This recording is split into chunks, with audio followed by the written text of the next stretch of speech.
the people that died in the desert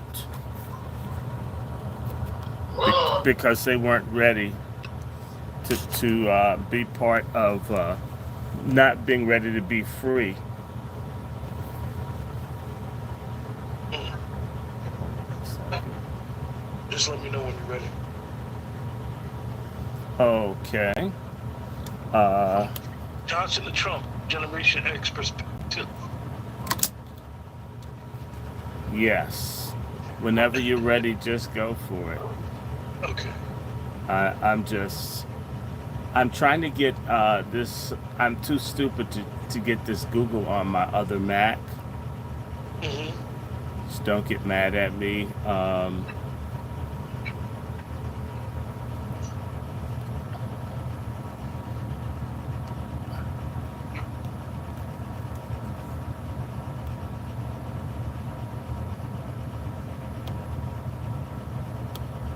Okay, you can roll with it. I'm just trying to figure out what do I need to do once I get this on my desktop.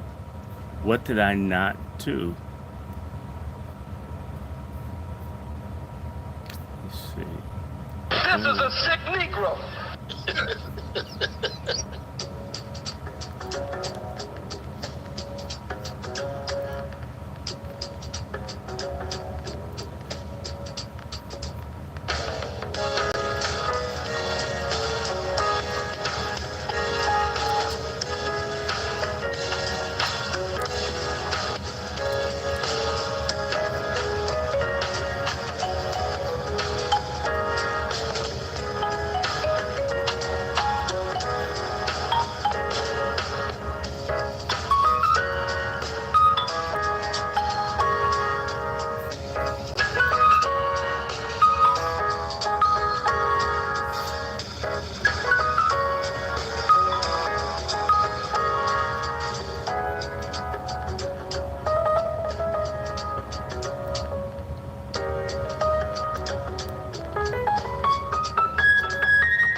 What have you done for me lately? It's fools. What have y'all done for us lately? If there's no answer, the only thing we owe them.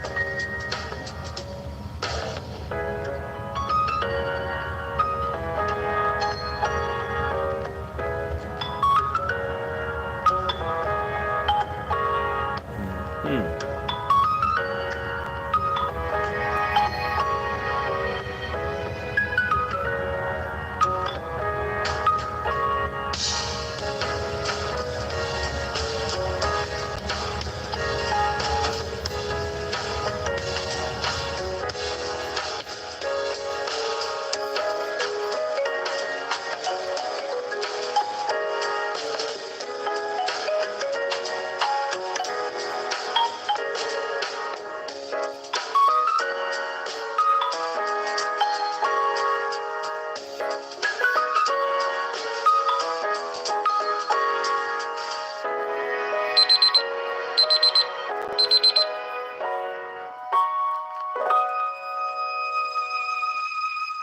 Hmm.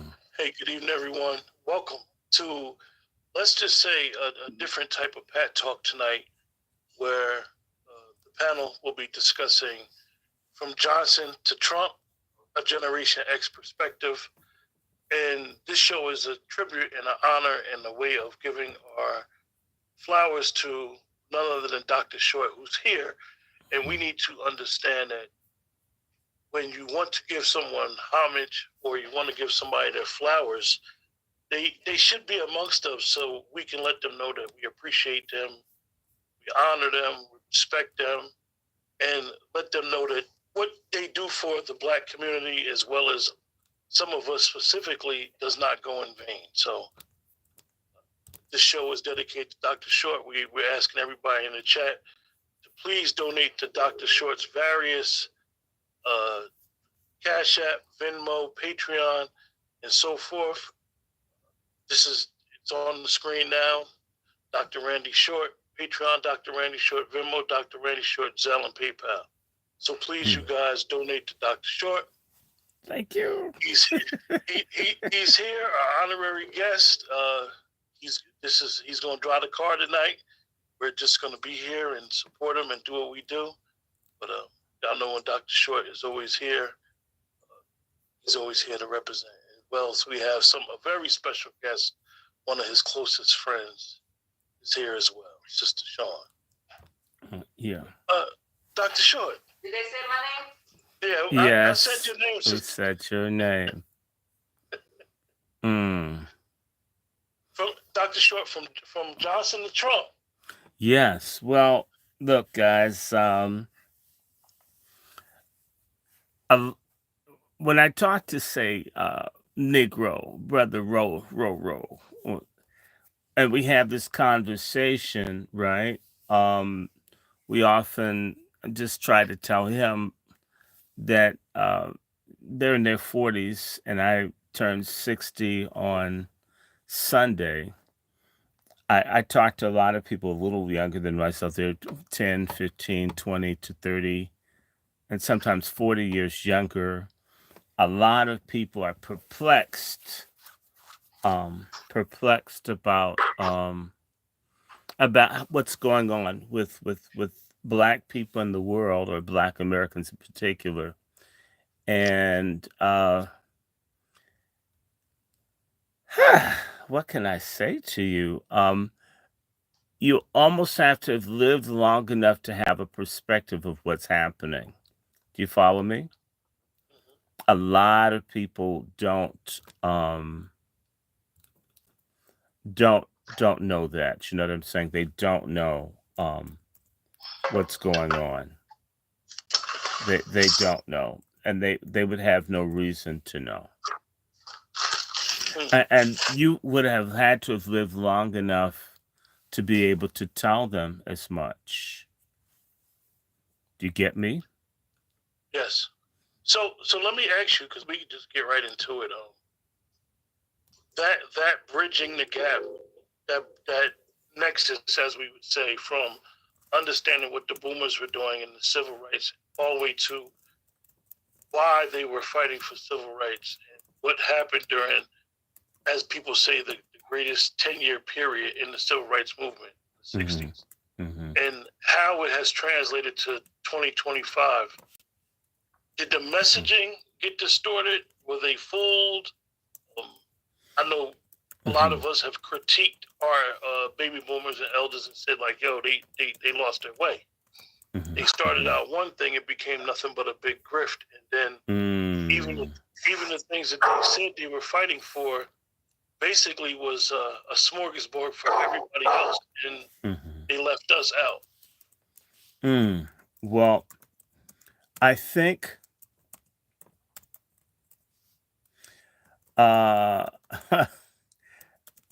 we have a problem as a people being super emotional, and we don't do a lot of thinking. We do a lot of emoting, right? We do a lot of emoting. We don't really think as much as we imagine that we do. And instead, I was watching this documentary on PBS called Migrations, and actually it was okay with Skip Gates. And there's a picture I had been seeing my whole life on the Black migration. But until I saw this show, I had no idea that these people had survived the lynching of 2 of their children, sons, and the rape of all the women in the family.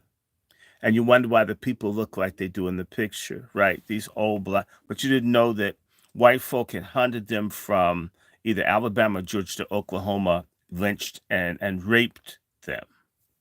And it took Black people all over the country, right, to get them up to Chicago. So when you see them in the picture and they look weird, right, they're shell-shocked by a nightmare that none of us has ever been through, right? None of us has ever been through, right? None. Where our women have been gang raped in protective custody, and 2 people lynched. And of course, the people are all beaten. That isn't our experience. I I would have never gotten it from the picture. I said, damn, those niggas look country. They look run down. From my generational standpoint, I would judge them by what I'm living right now. Not that those people to still have your head up after having been gang raped, beaten, brothers murdered, and um, and to be able to still get up and move another 700-800 miles and start life all over again with everything's been done to destroy you. If all of that family, by the way, the two young men that stood up and killed white men to protect their family, they've lost generations. They've lost all the wealth. And these are two upstanding young men dead. That family has never recovered from something done a long time ago. And they fled. Their money couldn't get them past Oklahoma. So we look at things really, really, really, really stupidly as a collective. We tend to look at stuff as if it's today. It isn't today. It was then. And I tell people, yes, people used to spit on you when you went to school when you were black. They did. If you fought them, which I did, sometimes the teachers would beat you with the students.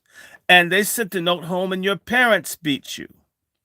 Your parents wanted you to go to school with white people to have a better opportunity, and they had no idea those people were destroying you. And you don't have the language when you're young to be able to explain to your own parents that you're sending me to get destroyed every day. You consider that making me better. And the people the generation before would have no idea that that's what people would do to their children if given half a chance, with your parents not looking at their racist asses. So we don't know, and this is a problem, we don't level with each other generationally as black people, right? We don't do that. We don't sit down. That's why when I talk to Robin, I don't talk down to people. I try to say to someone, you guys have no idea that if you saw a black person on television, you called people. You told everybody you knew, Sammy Davis is going to be on the Wild Wild West. Damn, you don't even imagine a black person being on a major show. It's for all the people coming up now where they have all the different shows, whether you like Tyler Perry or any of these people, that stuff didn't happen for us, right? You couldn't get that. You can't get that. Y'all don't get it. Yeah, it wasn't so. I say to people, if folks didn't fight back, they did fight back. A lot of people fought back. These people talking about this not Rodney King. They're talking about this George Floyd thing. What black people did around Dr. King's murder outstretches anything we've done all this time, and that was like in 2 days. The whole country went crazy. But we also know, you could see the stories. Black Panthers wiped out in New Orleans. I remember the headlines. People just being picked up.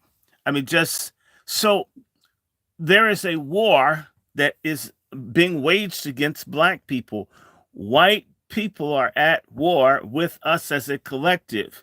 And we're walking around, talking to each other as if everything is okay. Well, why doesn't this happen? And this should be, we actually, towards our elders and the other generation, the same way the tethers treat us. We don't probe deeply. We don't try to understand. We're upset about what we see.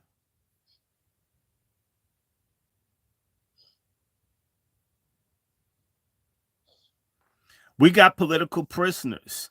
We still have them by the hundreds. We don't even know who they are. We know who all the celebrities are. A war was fought.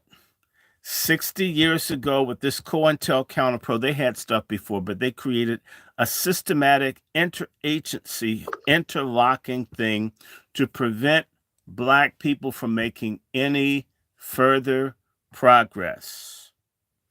And we got baffled by the bullshit, baffled by the pussy, baffled by the drugs, baffled by more Blacks on television, baffled by people moving to suburbs, baffled by going to certain white schools. We got a lot of baubles of being integrated, but we integrated with all the things that they had to destroy us. We've never integrated with ourselves, and they've never integrated with us. And a lot of people weren't fighting for what we got. We were betrayed. We were betrayed by the silent generation people as well. And in reality, being a Black parent is a betrayal.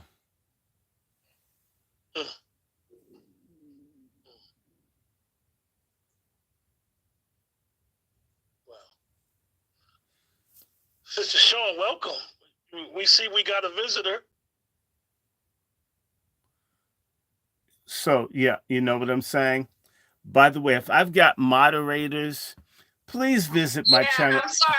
I had to because my dog is going crazy. But it's your birthday. I don't know if I have a minute. I may have missed the introductory, but it's your birthday, Dr. Randy Short. And if I can do an interlude, do I have permission to do that? Yeah. Oh, absolutely. And I do want to ask people one thing. I'm trying to find my launch pad on my app so I can put this on StreamYard. And I can't.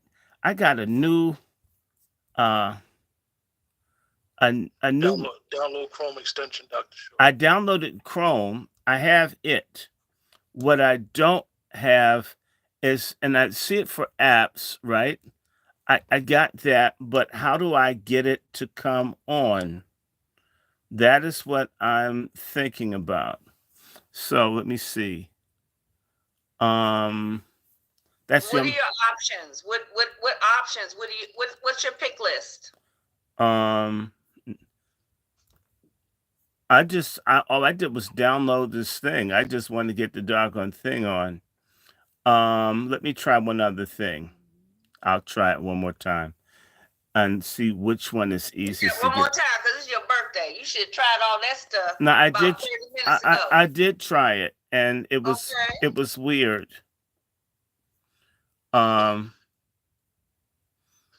In fact, let me see. Sister Sean, while Dr. Short go for it, Sister Sean. But because you have plenty of chance, okay, you'll you be talking. Figure it out, because you're messing up my interlude. Here. No, go ahead and do it. That's what I'm saying to you.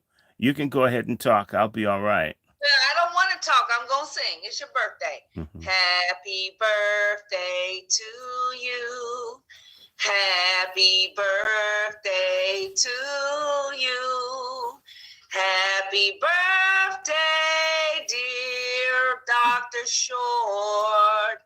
Happy birthday to you. Sister Sean loves you. Thank you. Hey!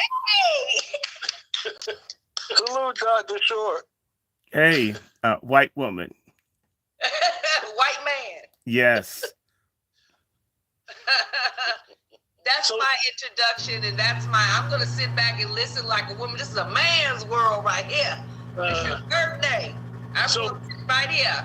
So, Dr. Short, you were saying in reference to that betrayal of not being the betrayal is part of being a Black parent. When you have to tell your child, well, you know, the police are going to kick your ass, and you have to learn how to deal with being abused. Here's what you do when you're going to get abused by the system. And even that won't guarantee, and I'm not picking on cops, Brother Juan, but doing everything your parents say may not keep you from getting killed, beaten, jailed, or framed. Which means no generation Black that's ever existed has put an end to this shit. And no matter come what may, we're not going to have this go on another generation. Nobody's done a final solution to racism and white supremacy. We haven't done that.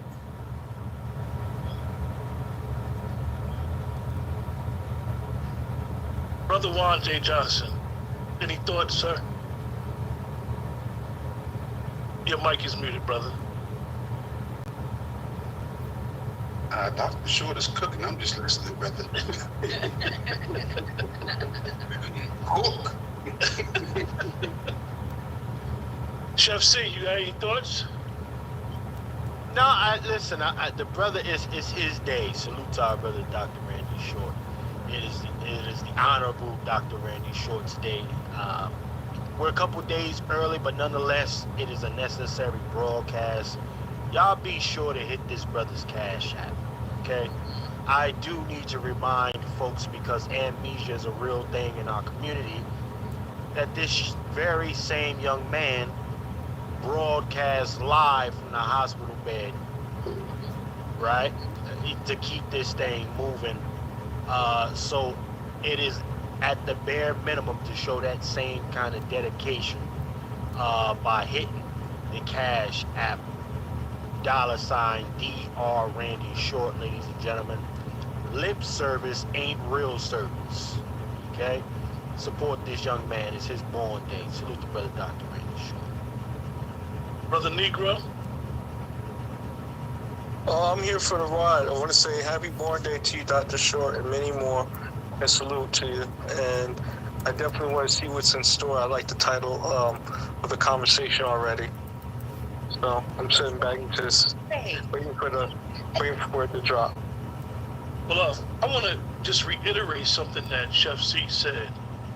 And I had a conversation maybe about a year and a half ago with a brother who knows Dr. Short. Dr. Short knows him very well.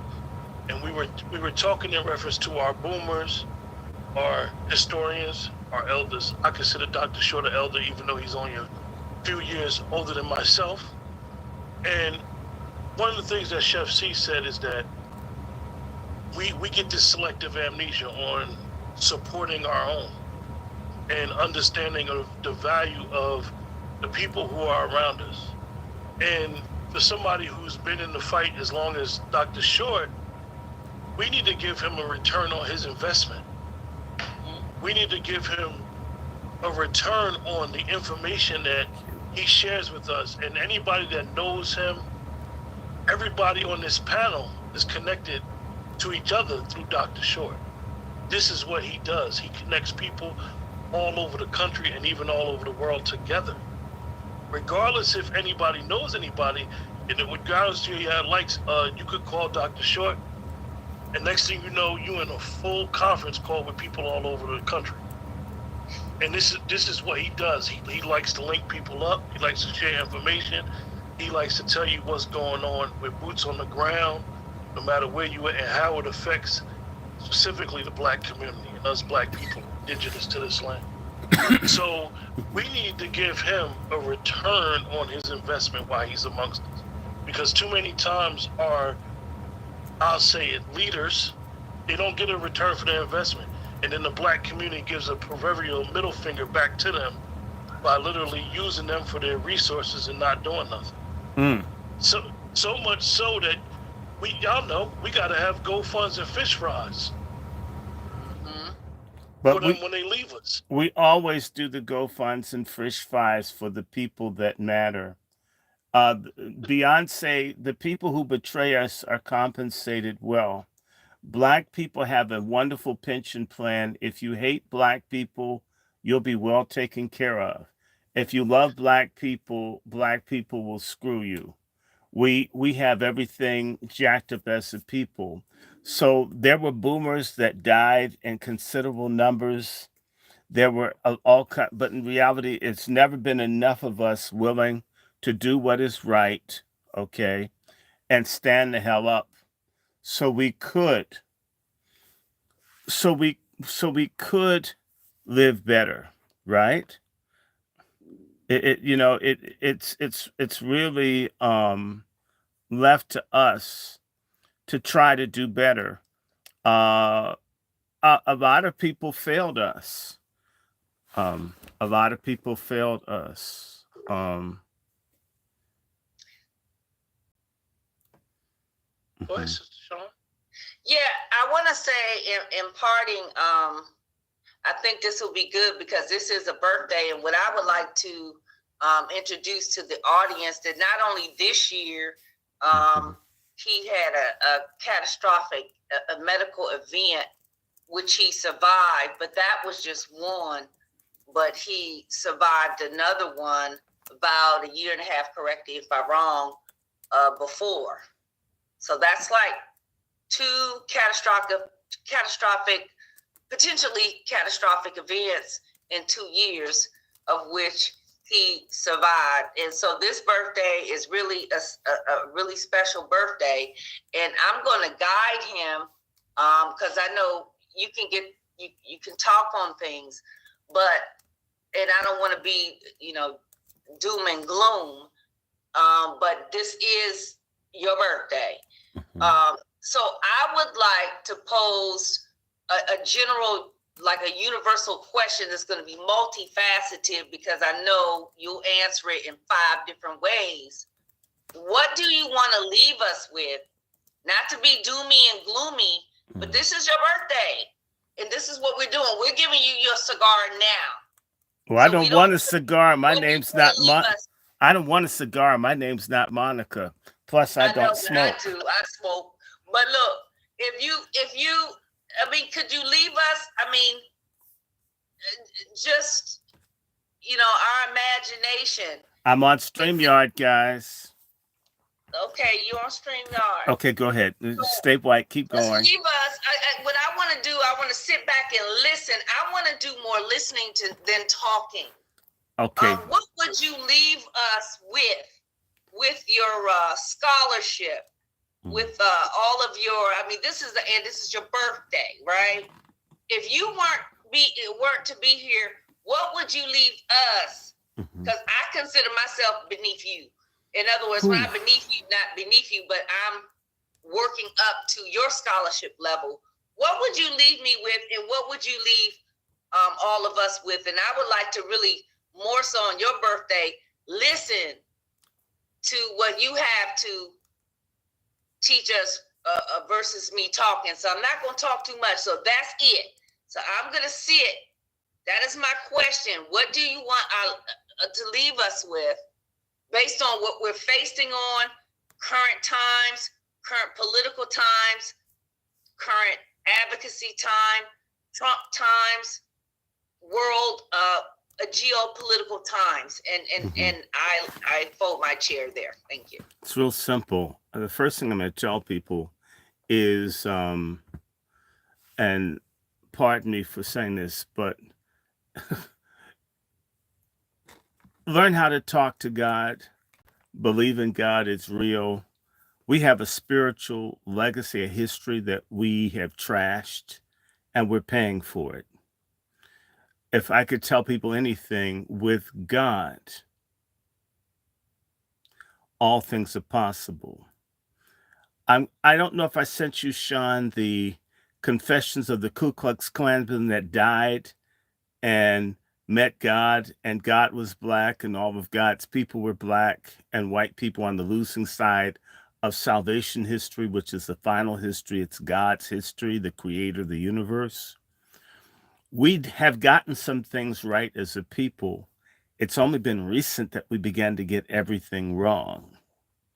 So it's very easy to correct. So I want to leave everybody with faith, hope, peace, and promise that if people learn to talk to God and surround themselves with godly people, we're unstoppable.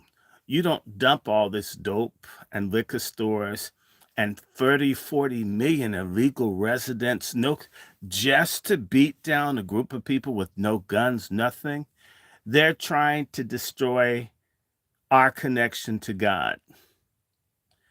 And their greatest weapon is our willingness to help them exterminate ourselves spiritually, mentally, psychologically.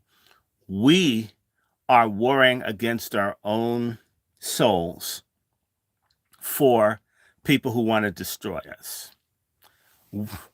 Why not stop? How hard is it? Rosa Parks got raped. She was forced to give up the pussy or die, but she never liked the fact that she got raped. She never fell in love with her rapist. She couldn't get justice for the rape, but she got close to God and close to godly black people, and she died a fighter. Let's understand, Rosa Parks basically was ready to die on the bus. She had already been run through by a racist. You need to understand that bus drivers back then had the right to kill people for not giving up their seats. Be prepared to sacrifice for what you believe in. So if I could, you taught me something. If you can tell this audience, we talking about Rosa Parks, but remember we talked about there's the first Rosa Parks before Rosa Parks. Well, there are lots of Rosa Parkses. She's the person in the television age. We're shallow and we're superficial. And it's interesting, we consistently complain about the system and this, that, and the other, but we do things very much like the system. We're not doing our own thing. We don't have our own games. We seem to not want to do for self, as my cousin Elijah Poole Muhammad would say, do for self.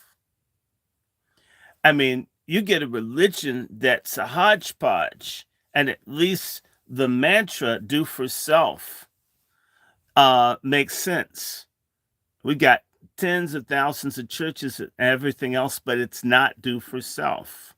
It's diversity, it's DEI, it's gay affirming, it's abortion on demand, everything but do for self. Even the Bible says love one another. Well, how do you love someone?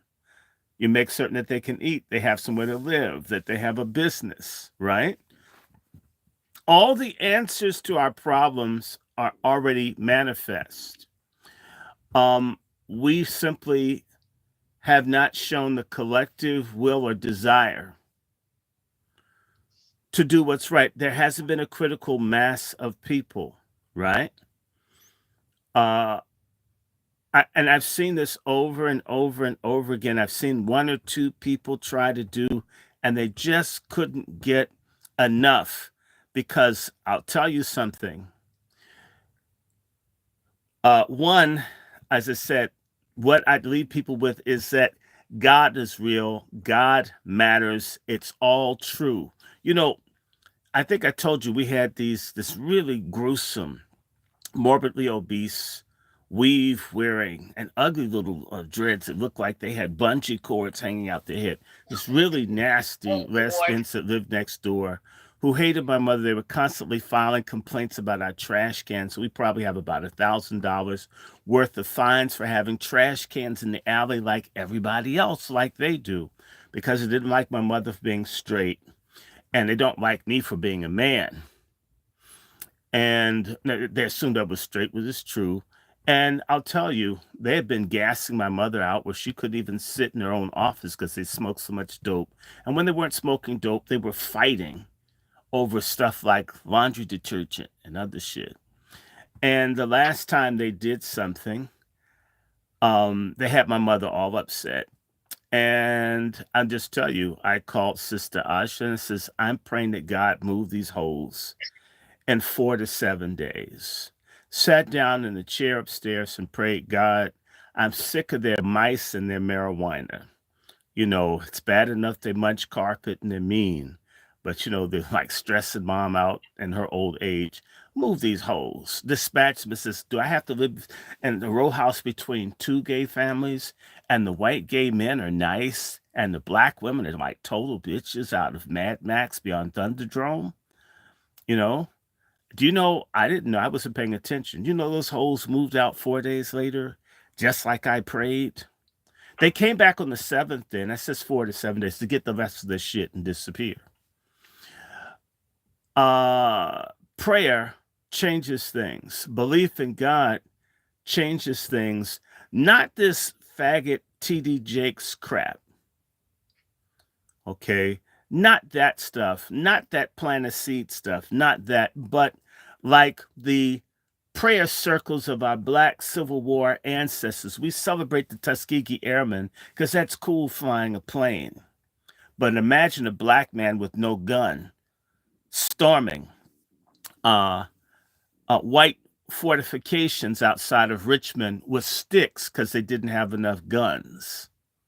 What your ancestors did for you. That's crazy. They believed in God. So there's this generation of black people, I could spit on you, who trash the God of the Bible. They trash everything that the ancestors believed in that helped us. You pick the sorry-ass, fake, obviously degenerate TD Jakes and say, this represents what's failed our ancestors. When there have been people like Adam Clayton Powell and Nat Turner and others who are doing everything right, and we're very, very evil as a people. We do the same thing that white people do. White folks pretend that they built the country when they know it's not true. We'll take something that we know is sleazy and say it's good. And that shows how far we are away from this God thing I'm talking about. Because if this were doing what it was supposed to do, a lot of things that we have, certain things just don't happen. The Black Wall Street massacre and genocide didn't go as well as the people wanted because a bunch of those people were armed and they were shooting those devils. It would have been worse had they not fought back. In East St. Louis, their fort was a church. In Tulsa, they were fighting out of the churches. When they were attacking the Wilmington 10 when I was a kid, in Wilmington, North Carolina, they were shooting back outside of church windows. We serve a fighting God. We serve a God that looks out. That's the one I believe in. This bullshit, gay affirming, tongue ring, sleazy stripper dress, we have completely taken a shit on God and what we've come from because we don't have a perspective and we don't want one. So we need to stop. We need to get out of the hog pen that was co-created because everything that we do is our bullshit compounded by the bullshit of the other people that oppress us. And we need to split the difference. We may not be able to take on all their bullshit, but we could sure wipe our own ass. That's what I'd like to. Accountability, responsibility, self-respect, self-love, investment in self, correction of self, punishment of self. And if you do right, like what you're doing for me today, saying thank you or God bless you, or if I can't do something, encourage you. You know, if Robin calls me all the time, it's Dr. Short, Dr. Short, I may not have an answer for him immediately. If I do, I'll send it to him. Do you follow? What can we do for each other? And it's considerable. I'm not saying anything new. People act like I'm so deep. I'm not deep. I fit in the canon of classical Black American Christian nationalism. Can I ask you a question? So speaking of that, you already know there's a dysfunction and there's a disconnect. You definitely have a deep spiritual. We have this deep spiritual Christianity, but that's dwindling. And it's not dwindling. No, let me just hear me out. I think it is. It maybe not with you, but I'm seeing it in the younger people. And Is it because we're, preaching like the feel-good scriptures versus the liberation scriptures? It's almost like the current preachers are like picking and choosing, and then just like the slave masters did, they picked and choose the different, scriptures enslave us. And I think, and then this is I'm just being open, I think a lot of people are walking away from the church. That's one question. Well, hold it. Stop. Okay. Don't give me 10 questions because your stuff is long. It'll help you when you go to places, sister, to be able to give a sharp one, and that way you can get more in. If you do a long one, you've given a speech. It's real simple. Most black people have never seen what our ancestors believed. It's never been demonstrated to them in the first place. So you can't know what you haven't experienced. Okay? The young people have been failed by the people my age. I've been perplexed by the people my generation have been dumb as shit. Ex people, we're fuck ups too. We're more fucked up than the boomers. So why is that though? That's my question. I've already answered. I answered that prior if you were listening. There were systems put in place to get us here. The problem is that we didn't have the proper defensive things. Like I said, the older generation always betrays the younger one in our community. We haven't decided to have sacrificial parents. We have accidental parents. A lot of fucking, not a lot of family formation. A lot of folks trusting television, trusting television for education, junk food and other stuff, right? To nourish us. You give your babies to your enemies to teach them. We do everything the opposite of what everybody else does and expects a good outcome, and we're a hated group. Damn, how retarded can we be? I mean, and there are things that worked. We used to have farms. People used to have their own food. I mean, we can't do any of it. Yes, we can. It's a choice not to, but I'm going to keep telling you, if you're listening, when people lose a fear of God, a respect for God, a relationship with God, they become stupid. White folks had their hippies. We've now got this Diddy thing, although we've had this going on all along. In fact, there are two black Americas. There's a saved, saintly black America, and there's a sinner black America. And black folks that are for wickedness are our enemies as well. And we've never separated black wheat from black tares. We just said, oh, black, we're unified. Bullshit. My junkie cousins, I don't care how homeless certain people are, they can't stay in this house with me. Why? If you let them in, they'd let the back door, they'd be smoking crack, stealing everything, and then lecture you in your own house. Okay, that's what happens. I've seen a family have someone struggle, scrub floors, do all the shit jobs, get a house, and all the kids want to do is sell the house off and cash in on the money. And by the way, sell a $500,000 home to a white person for $20,000, and nobody black could even buy it for $50,000. And there's no system to correct or challenge it. And because of what we have not done, the only option that we have is to cut ourselves off from the fucked up black people that don't want to make it and have a die nigga die attitude. I will do what I can for people, the little bit I can do. But if you, as I had to say to someone recently, if you're calling me to help you and you've got a drug user in your house that's stealing everything, they're going to steal whatever I give you. You're going to call me and ask for me again like I never helped you once. Seems like you need to put that kid's ass out in the street so you can save yourself. Instead of finding it easier to bug and gaslight me, to help you when you aren't helping yourself. We have to be ready to do that. And then again, church isn't a building. I consistently tell people the church, the body, it says the body of Christ.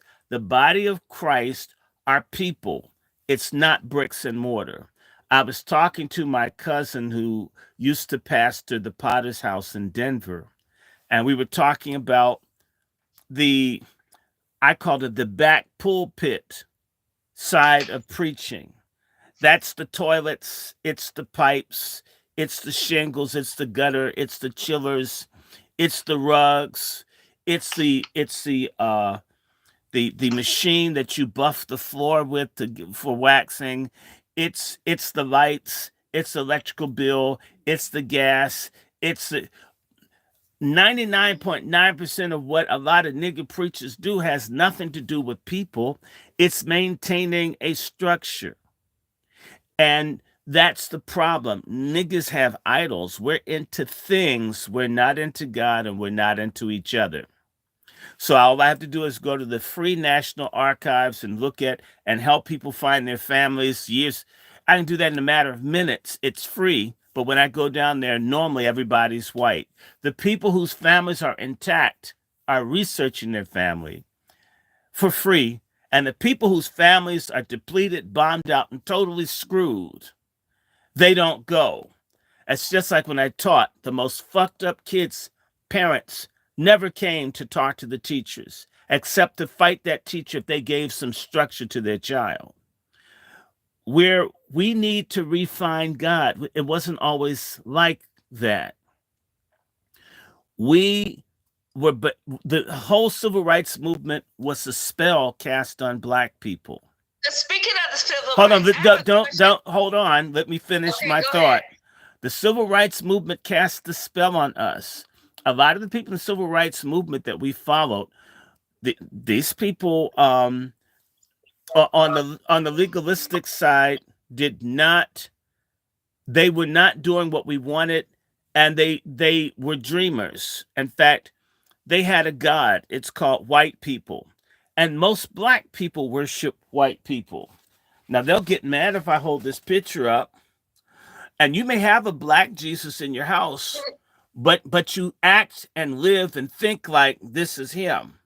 Let me kiss him. Thanks for all Caesar Bordet. Thank you. Thank you for 60 years. Okay, because the black one's AWOL. We think we even when we say this is true, you'll still go to church like your grandmother's church where they still had that big white Jesus. I took a picture of it, Sean. Don't get militant up in here. Okay, so the white Jesus and worshiping white people, black people are pagan. We claim to be monotheists, but it's not. We worship dick and pussy. We worship drugs. We worship shit. We covet. We want to be like the other people who've been able to kick us in the ass. Proof of that is when we get on the police force, we beat black people. We don't touch white folk. When we get rich, we live with white people. We marry someone white that takes all of our money. We feel lucky. We hate God. And the civil rights movement, not only did we hate God, but we didn't need him. Before so-called integration, so-called Jim Crow ended, you had to go to church because there was nothing else to do. We now had options. There are new ways to tell God to fuck himself. And we are exploring all of them. And we're still in this self-discovery that you're black and you can go to hell. And, it's not real to us. We're dying off as a people. We've murdered 22, 23 million of our own children and called it civil rights. So we've just gone all, and I've watched this. This is like absolutely fascinating that you get mad, as I had to tell one Negro who was upset about one black person getting killed somewhere. It says, well, they're going to kill 3,000 this week. And that doesn't bug you because you don't see it. And it's as if I need a white television news producer to put it on a white mainstream news platform before it matters to me. We're stupid. I mean, you need a Klansman to tell you that you have a history. I mean, we're psychotic, and it's proof of a demonic problem. But the civil rights movement taught us that we could do it all ourselves. We won. And if we just do the right things, like the African countries thought once they got a flag and they got their independence on paper, they would just be welcome at the table of nations and they'd be able to prosper. You mean after people had their foot in your ass for 100 years and who've been stealing from you, they're just going to stop and you didn't make them? There's been no change in the power relationship. There's been no change in practically anything, or minor ones. But if we do get a change, it gets subverted. If blacks get a business, they sell it. If blacks come into a political party, they either lose control of what they did have, the Republicans, or they come in as insurgents as a Democratic Party and get co opted because black folks worship whoever has the most money. If Diddy were broke, he would have been in jail years ago. Diddy had lots of money, so therefore we look the other way when he rapes kids and women and all kinds of folks. And he's not the first person. There have been lots of people that carried on like this. Uh, TD Jakes is rich. He's pulling in $250 million a year. We don't care how many men he's molested. Eddie Long was making lots of money. We don't care how many people that would, until it got bad. And so the music, we used to have good music. I mean, the music now, I remember being younger. I remember we were waiting for Stevie Wonder to release an album. People outside the record stores waiting for Songs in the Key of Life to come out. I mean, it's a major event for black people nationally that Stevie Wonder has an album out because Stevie Wonder was saying something. These people put out sludge every day, and I see you can't even dance to it. It's so terrible. But they're doing well. Like Beyonce, she looked completely drugged out and anorexic. She looked like a mulatto scarecrow, but she got a Grammy. So we everything that could point us to ground us, we don't like. Our even the religious music in the church, oh strange, bizarre, Kirk Franklin. I mean, even gay ass James Cleveland, I mean, could convey, unless you knew, convey some connection to God. I don't know what the hell Kirk Franklin's doing, but he's the biggest thing ever. Uh, Everything that would say, hey, let's stop and take a moment here, that doesn't exist. And that falling away began way before the civil rights movement. It goes back to the homoerotic New Negro movement, named by a gay for a movement that's gay. The Harlem Renaissance is gay. We've been following people who are communists and gays and lesbians and strange people and hedonists for a long time. And yet there's standards that you can read on in the Bible that tell people how to live, what to do, what to look for. That isn't really cool. In fact, if you go to any of the elite schools, like I went to one or two, I learned that there was no such thing as truth from a white gentleman, which I'll never forget hearing there's no such thing as truth. You see, there's been a war against the truth going all the way back to the abolitionist movement when black folks began to, in America, connect to this, Christianity thing. And out of that, you got a movement where people use the Bible to debunk white people. And then they came up with pro-slavery thought to try to justify why they're raping, killing, and enslaving people.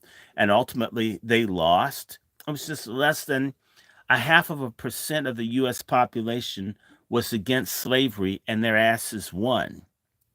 We're 10, 15, maybe 20% of the population. If we believed and did the right things, we could beat two.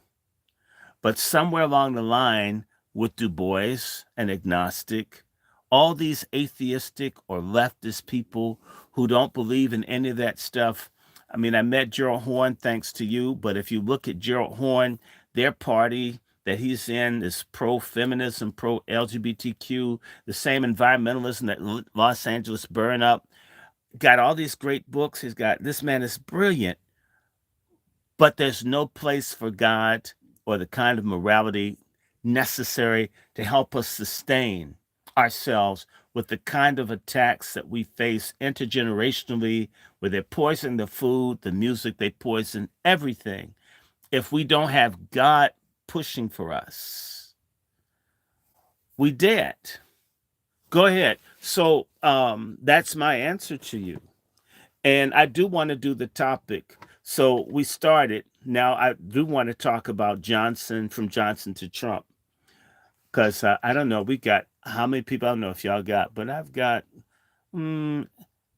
743, 50. I've got 60 people watching on the different channels.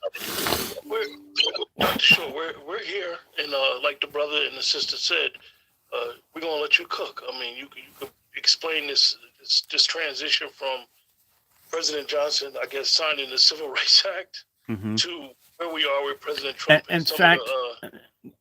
You're right, and we can even use that person. Today is the 92nd birthday of Walter Edward Fauntroy, the Washington. Watch your PMS. Washington. He was a Washington representative for the Southern Christian Leadership Conference for Martin Luther King. No, please don't interrupt me. I know what I want to talk about. Walter Fauntroy was Dr. King's lobbyist to President Johnson and to the Congress of the United States. He turned 92 today. He's still alive, and he's one of the people that got the pen for both the Voting Rights Act and the Civil Rights Act. He got that pen 60 years ago last summer. And his life is kind of instructive. I've known Walter Fauntroy I'm certain I've known Walter Fauntroy since 1974. But I probably met him before then. I'm reasonably certain I did. But I remember picking grapes with Walter Fauntroy in the summer of 1974 out in Germantown, Maryland. And Walter Fauntroy went to Yale and all of that. And he is a good example. He was a committed Democrat. He's one of the founders of the Congressional Black Caucus. I forget what kind of Greek he is, but I know he's a Prince Hall Mason. He was a pastor and involved in one of the anti-apartheid movement people, all this stuff. His life covers it, in fact, really well. However, Walter Fauntroy, like a lot of people, and I'm not attacking my elder because I do have great love for him. His father was my grandfather's friend. His brother was my father's mentor. Okay, to show you how long, and we're talking about going back, 90 years or 80, easily 80, 90 years, if not before then. And Walter has a younger brother named Ray, who was the leader of the Black community in Miami, Florida. So they're very instructive. And what I'll say about Fauntroy is that he was there in the movement, and his group were the ones that basically led Black people into trusting the Democratic Party as basically going to be the people that get stuff done for us. And we need Black elected officials, nothing wrong with that. We need economic power and all this stuff. And even though you're a minister, you didn't put God first. You put the movement first. And as a result, you get lost. And when Walter Fauntroy right now, I know he's struggling, suffering. And I can give you now a story. I tried from the time I was in the seventh or eighth grade into my 40s to try to get to be engaged to work with him. I just want to talk to him. He's silent generation. And you sort of put off. I worked with one of his assistants for years, for 20 years. I was volunteering politically to do stuff for his campaign from the time I was 15. So you're talking about 45 years ago.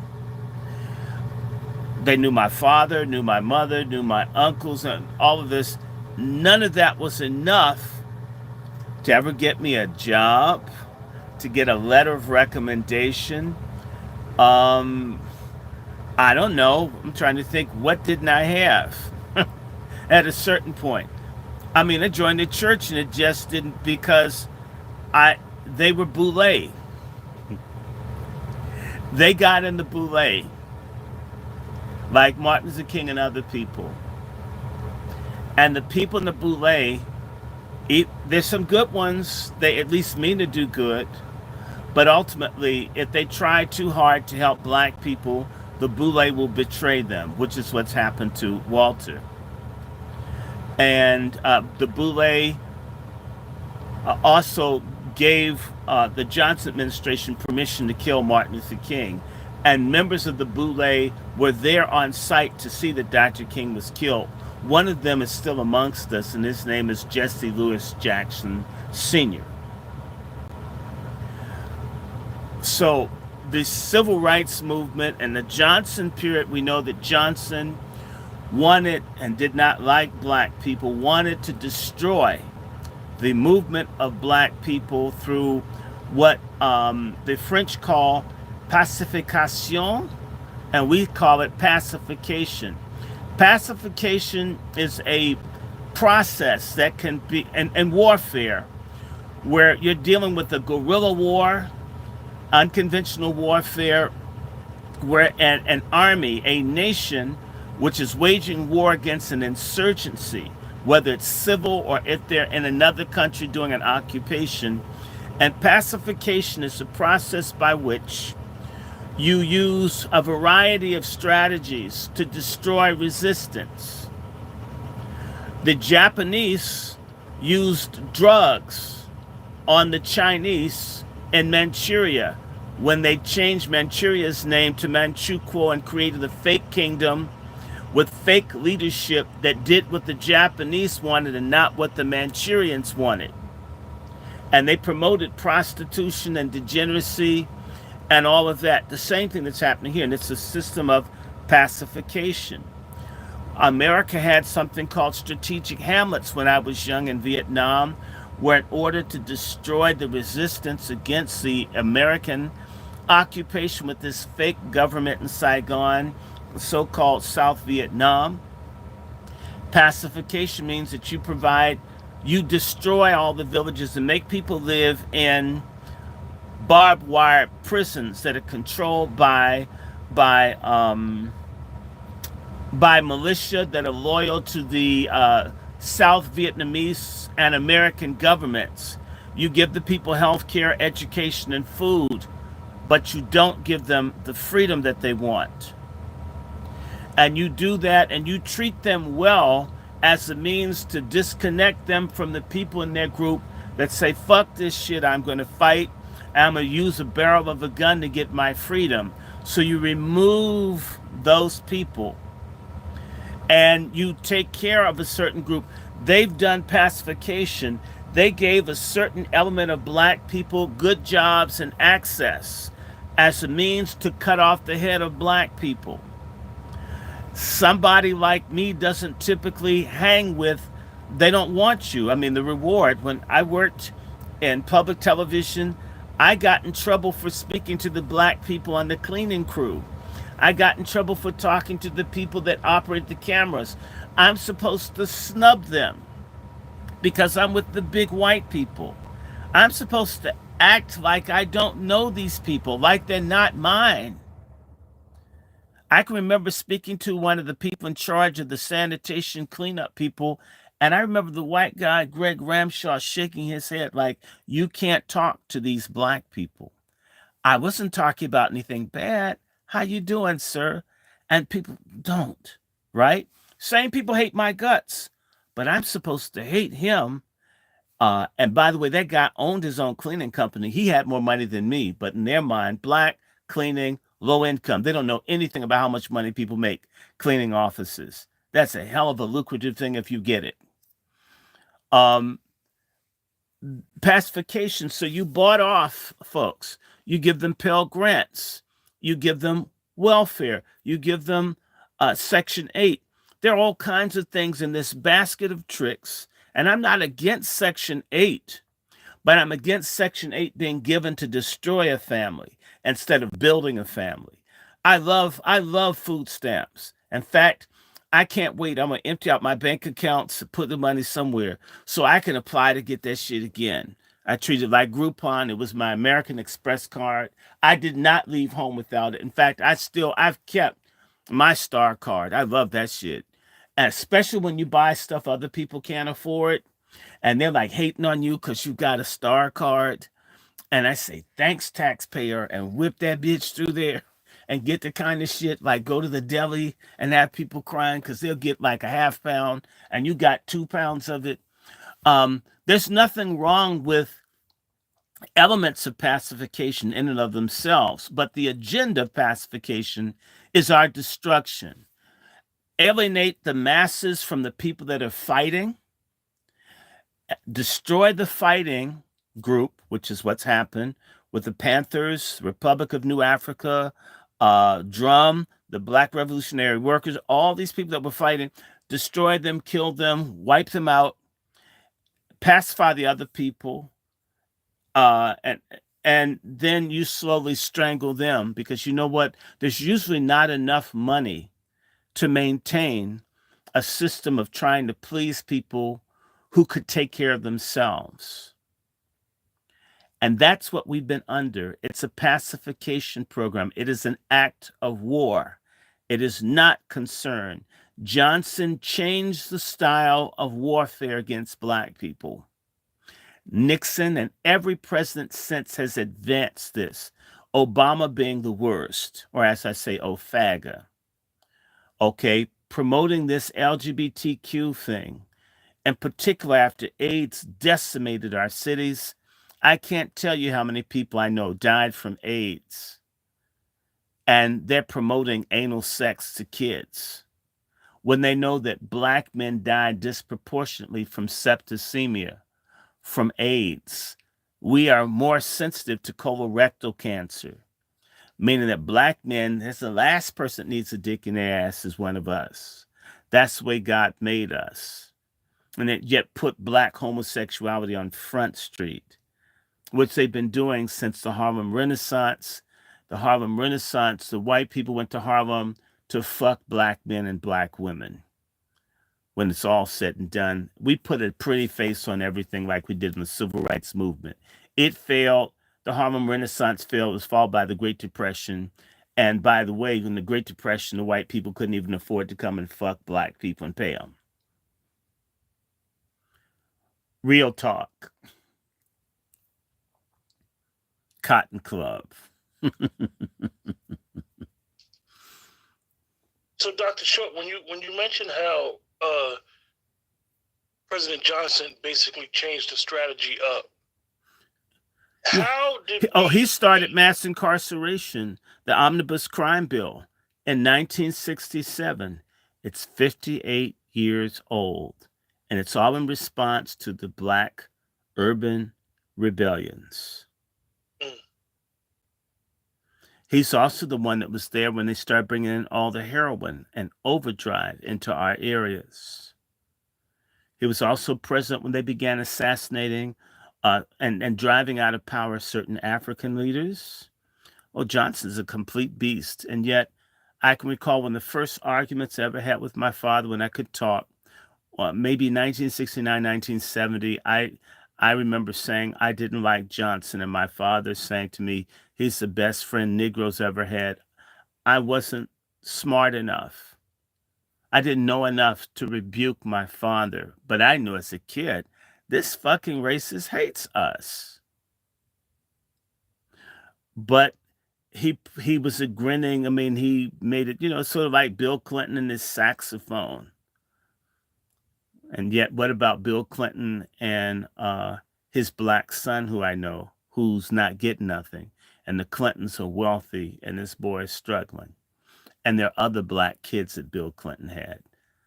What a whore. And we're stupid. The first black president, stupid ass Toni Morrison and other people celebrating Bill Clinton.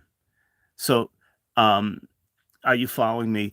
I mean, mass incarceration, the drug war, and Nixon was the one who declared war on drugs, who came right after Johnson.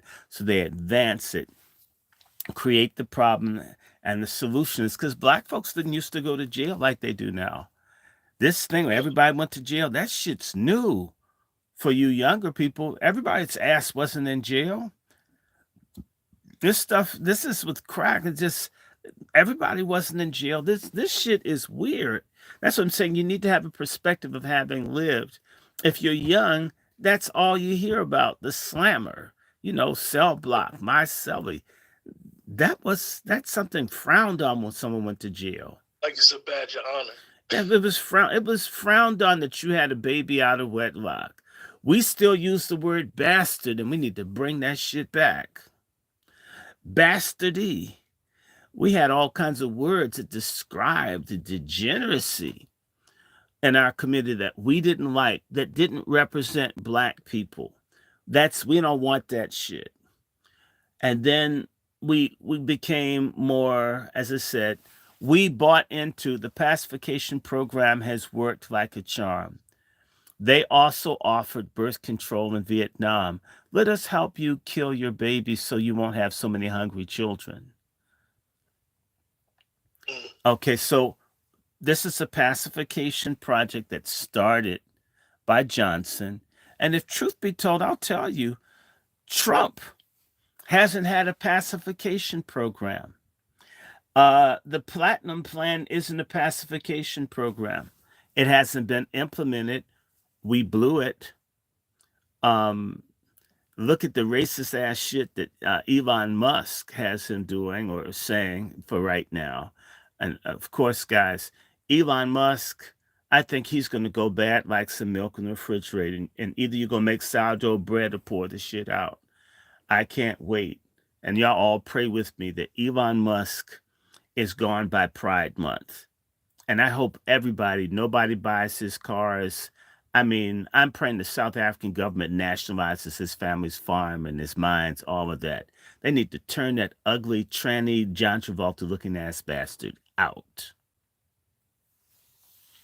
Fuck him. Sister Sean, did you have some more questions for Dr.? Yeah, I did, and I don't want to take off the role. No. Johnson. No, but I need to rewind a little bit. And what I was trying to interject before with Walter Fauntroy, that's your experience at your level, your generation. But we had an experience, and what I learned is the biggest thing that I learned from him. He said, I tell people, he taught me this. He said, watch your PMS. And this is what that means. He says, watch your power, your money, and your sex. And I'll never forget that. That's what Walter Fauntroy taught me. But what is actually disappointing me, because you gave me an inside story. That was what he was projecting to us, because we're right here in Washington, D.C., so we were exposed to him. But I kind of don't like the story you told me. How are you somebody working almost like as an internship, and you can't get a job, you can't get a letter of recommendation. That's here nor there.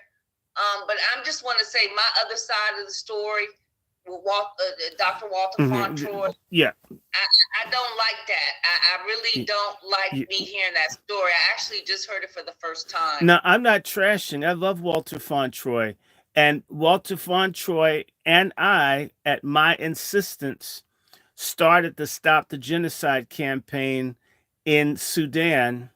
Wow, 21 years ago. So I'm not trying to, I've known Walter Fauntroy my whole life. I have love for Walter Fauntroy. and for Ray Fauntroy, and Walter Fauntroy loves me.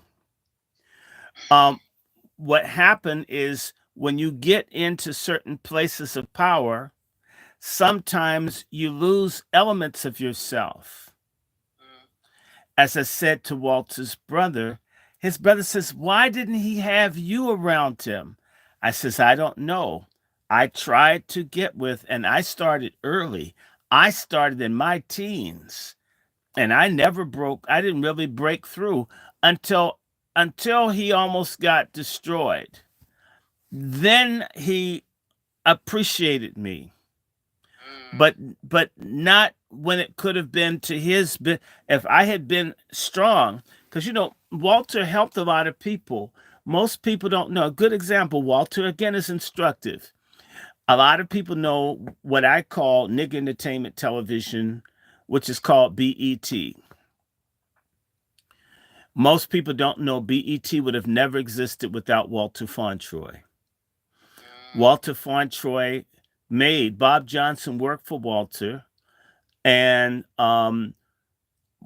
Bob Johnson was supposed to create black education television. This is what Fauntroy wanted, to lift up the people. And Bob Johnson stabbed Walter in the back. And this is how a lot of no good black people, a lot of black people aren't shit. Don't lose sleep over some of them. A white cop is too good for some of them because they don't care. They don't, again, if you're a sinner, if you're a godless Negro on your way to hell, you're not really worth a lot of time because you're not loyal to anything other than your penis or your rectum or your bank statement or the dope that you're using or whatever you're drinking or who you're laid up with or whatever it is material that you worship. You don't care about anybody else. And that is characteristic of what we call success among that 10, 15% of black folks that get 90% of the money of the $2 trillion that comes to black people goes to them. And this fucked up state that we're in right now is largely their fault. We have enough of everything. A good 100 billion of those dollars would end all black unemployment, homelessness, and everything else like that. They're not going to do it. Michael Jordan's going to give that money to that young white woman. It's never coming to us. Tiger Woods going to give it to that Swedish hoe who beat his ass with the golf club. We should have beat him first. The white woman, she's the star. She's my man. Shoot. She's my little star, right? So again, Walter lost contact. I remember when Walter was going to run to be mayor of DC, and he went and he was talking above the people. The people didn't know who he was. He imagined himself as better known. He was known in circles. We black people live in our little coon bubbles. We don't, again, I let people know my goal is not to be famous. I'd like to be useful, effective. If I did something, I helped someone, great, the task got accomplished. Walter went out and was talking to people above their head and talking about Congress, and that didn't mean anything to the people that he needed to get out and come and vote for him because he was so busy doing the things he was supposed to do as a congressman, but he was under attack.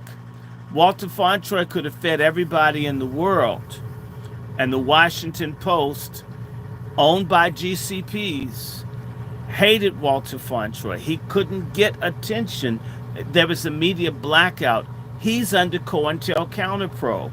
They didn't want any new leadership for black people.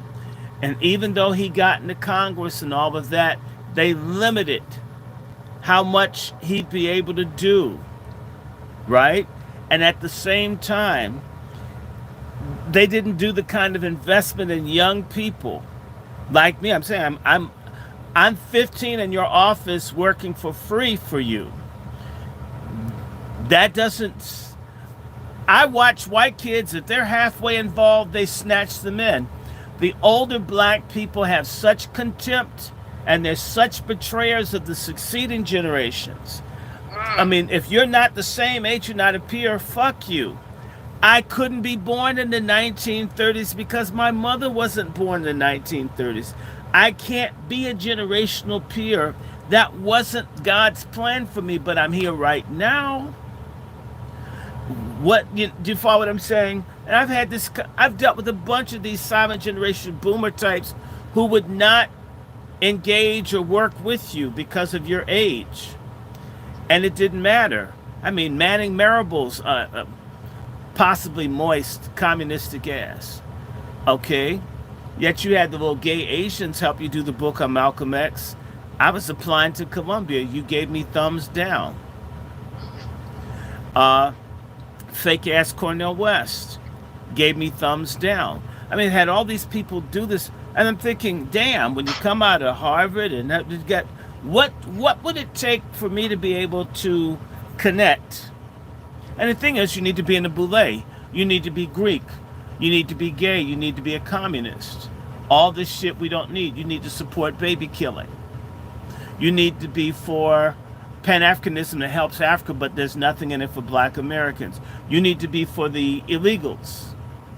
So a lot of these people got into this heavy, hardcore, leftist, democratic, communistic type stuff, and there was a disconnect. Okay, and I'm not saying that. I mean, Walter's Church is right there on 8th and T Streets, New Bethel Church, building housing and all of that, but you didn't connect to certain people. And maybe you didn't have to, but you create a cadre. A lot of times black folks want to be the only ones, or it's select people that can be. I mean, Trans Africa no longer exists. I volunteered for like 2 years at Trans Africa. It's gone. Randall Robinson, these people are kind of nasty to you. Can you imagine you go to volunteer and the person's being nasty? Like, what are you doing there? Instead of saying, thank God there's a young black man that's here that cares about the world, give him something to do. The one person I know that wasn't like that, and I'll tell anybody, I don't care who doesn't like her, C. Dolores Tucker. If you had anything going for you, she, of course, mostly helped females, but if you were a male, she'd grab you, do something with you. And she's from the Bahamas. Old school, by the way, people from Bahamas and black people from Canada blend better with black Americans than any other group of black folks from other places in the world. I guess it's the closeness. But these other people, they had no use for you. And I'm thinking, wow. So there's a disconnect. And a lot of black folks, that civil rights went to their head, that now, whereas back in the day, Jesse Jackson hadn't gotten a degree. Jesse Jackson didn't complete divinity school. When Jesse Jackson got with Dr. Kingdom, he hadn't finished school, not really, or maybe he finished his undergrad. Some of us, Raman, is better educated than most of the people that were around Dr. King. So we're better educated than ever before, but we're not welcome because one, we're not boule, one, we're not a certain age group, one, we're not Greek or whatever, or we're not in some secret bullshit society, whatever. And we don't bring people along. We have a problem in our community, in our race of successorship. I talked to Raman for selfish reasons, right? I mean, this 13th of February, right? It will be 3 years since I had a heart attack. I've had 20 things nearly kill me. I'm going to die. I get it. I thought I was dead 3 years ago. I didn't know I almost died on the 19th of July last year. Would have died had I not gotten to the hospital. I would absolutely be dead. You wouldn't be talking to me. And there are other things, bacteria and shit, something almost like hepatitis that these people poisoned me with. Should have killed me. Lots of things, maybe about 15 to 25 things that happened to me. People giving me drugs that were causing me to have hemorrhaging on my brain. I should be impaired mentally. Um, and again, thank God. So yeah, I believe in the damn Bible, and all the people who don't get it because you had some church abuse or you saw some fraud nigga on television has nothing to do with the Most High God. The Most High God of Frederick Douglass and Harriet Tubman and Henry Highland Garnett and Rosa Parks and the righteous black people whose asses pictures you got on the wall. Take a couple minutes to find out what the hell they believed. If you say you like them and you admire them, why do you reject all their core principles? You're fucking hypocrites, the black community. Can't have it both ways. Oh, I admire Rosa Parks, but Rosa Parks committed Bible believer. Well, that don't have nothing to do with what? And I'm a god and shit. Can't wear a condom, can't pay child support, can't stay employed, can't keep shelter, don't have a regular income, and you're a fucking god. Or you have a BBL that leaks at night. No, what if you use Gorilla Glue or whatever it is? I mean, you got enough tattoos and shit to be a samurai. You half your kids in jail, the other half are dead, and you're a goddess. Spare me. This is the kind of stuff that emerged. They wanted this. People need to remember Henry Kissinger, national security advisor to Richard Nixon, whose administration came after Johnson, says the way we can destroy black people is with homosexuality. But even before that, Margaret Sanger, who was a friend of Johnson's, who got stupid ass Coretta Scott King, who was confused, it shows to her children, well, most of them, uh, Planned Parenthood, and even this USAID. I see niggas crying over USAID. Do they know the United States Agency for International Development is for the extermination of black people, and they have an office on population. They got money from Johnson to reduce the number, in particular, of black people and other non-white people as a means to continue Anglo white American domination. And if we gave lots of birth control and we promoted homosexuality and all this shit, it would reduce the population. We could save 90 cents on the dollar using birth control and population reduction and erasure procedures versus having to send armies abroad to kill people like they did in Vietnam. It started with Johnson, got continued by Nixon. You had stupid ass Gerald Ford. The only person who fucks up on the stairs as much as Gerald Ford was Biden. Biden would, I mean, both of them fell going up the stairs. It's some old white man thing, but I guess it's so superior. They fall up the stairs instead of falling down. I mean, they're above gravity, I guess. Anyway, Gerald Ford, who was a fuck up, whose claim to fame was destroying Adam Clayton Powell. If you wonder why he made his bones destroying the most effective black congressman we've ever had. More effective than all 60 plus of what we've got now. And that's being high yellow, questionably black. Screwing white, black, and Latino secretaries and making all kinds of junkets did more for black people than the entire black congressional population combined for the last 60 years. Damn. Now, and by the way, Nixon was there when Powell died, and Nixon was there when they got rid of Whitney Young, who was a good black leader. Jesse Jackson was there to watch them kill him in Nigeria. He was there for 2 black assassinations. That's why his ass looks like Jabba the Hutt being wheeled around. He doesn't know where he is.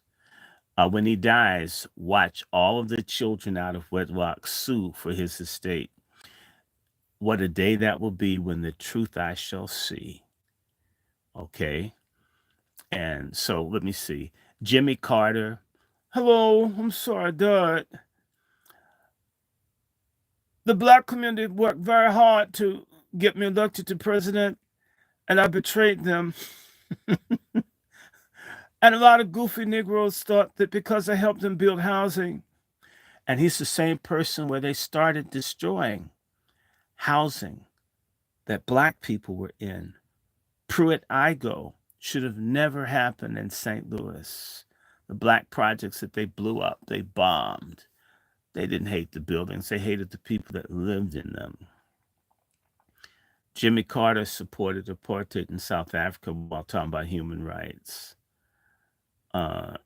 Jimmy Carter and them let the Cubans and other people come over and dog out the black people in South Florida. Jimmy Carter, please. I mean, only thing he did right was like help people after he was president, and of course he died. Which I wasn't going. It was cold as shit. I was not gonna go out and stand in line for that. Preserve my body heat, amen. We need to stop crying over people. We need to cry for ourselves. We need to cry to God. Okay, so I did Jimmy Carter, completely unimpressed. Um, damn. Who came after him? Ronald Reagan, who really jacked up black people.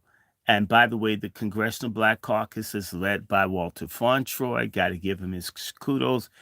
He kicked Ronald Reagan's ass over South Africa. God bless you, Walter Fauntroy. When I love you, I can tell people what I don't like, but I can also tell people that black Americans saved a whole lot of lives raising hell. The problem is that we didn't have a movement for ourselves. In fact, the anti-apartheid movement was the last time we were really doing something that was for somebody else. And it took somebody like Reagan, who didn't give a fuck about black people, to get us to do stuff. We do best with Republicans that can't stand black people. They got something going on with your audio all of a sudden, Dr. Short. Okay, well, it's look. You guys just bear with it. It's weird that he was talking all this time and all of a sudden the audio just dropped like he's like in a wind tunnel, but nothing has changed. It's just something that's not picking up. Go ahead, Dr. Short. Okay, can you hear me? I can hear you well, but it's a little distortion in the audio. If y'all think this is a coincidental, y'all don't know anything. Try to mute your mic, Dr. Short, and let me leave and come right back, okay? And I'll keep talking to my audience. Let me see. That's like 40, 50, 60. We got about 70 people. Hold on, but I'm gonna step. Just come right back, Dr. Short. Okay, I'll treat you white. Okay, y'all. I'm just giving retrospective of being an. I cut my hair off so you can't see all the white, so I can like fake like I'm young. Not that I'm worried that much. I don't. Let's try this again, y'all. Yes, strange white guy. Nothing strange about anybody thinking. The man ain't supposed to be here. Okay. I mean, he's had multiple instances just on last year facing death. And I got the pictures. You don't know I took some pictures where they were sleeping in the hospital. Okay. So just knowing he's here and he's still standing, he's strong, and he still had his right mind, that says a lot because many are not able to share like he's sharing, and they're not here. So again, I'm just sitting back and let the man cook. Let him fillet, let him saute, let him grill, let him fry, let him broil, all of it. Because again, I know the man shouldn't be here, and he's here, and we know it's by the will of God. Period. At the end of the day, people sleep on God. They sleep on the power of God. Power of God. And the question that Sister Shawn asked, what would you say to us if you could leave us anything? And he led with God. At the end of the day, Nobody can say that Dr. Short is not a God-fearing man. At the end of the day, hate him or love him, he gonna whoop you with some black, he gonna share some God with you. Or gonna share some God, he gonna whoop you with some black. But now I say black, I'm saying he's gonna expose those folks that are enemies to God. And I say enemies, I'm talking about the 6 things that God hates and the 7th abomination.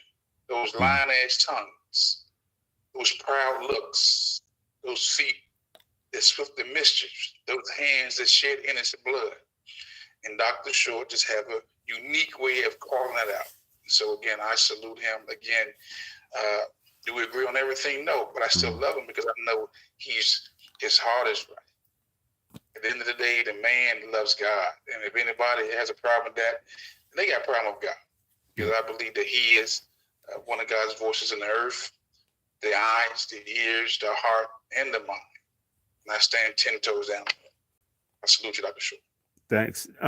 Let me just say to you, because they got upset. I went in on Jimmy Carter, and I did. I mean, Jimmy Carter was supporting all the people that were killing black people all over Southern Africa, helping. I mean, Jimmy Carter and them was supporting the repressive governments while talking about human rights.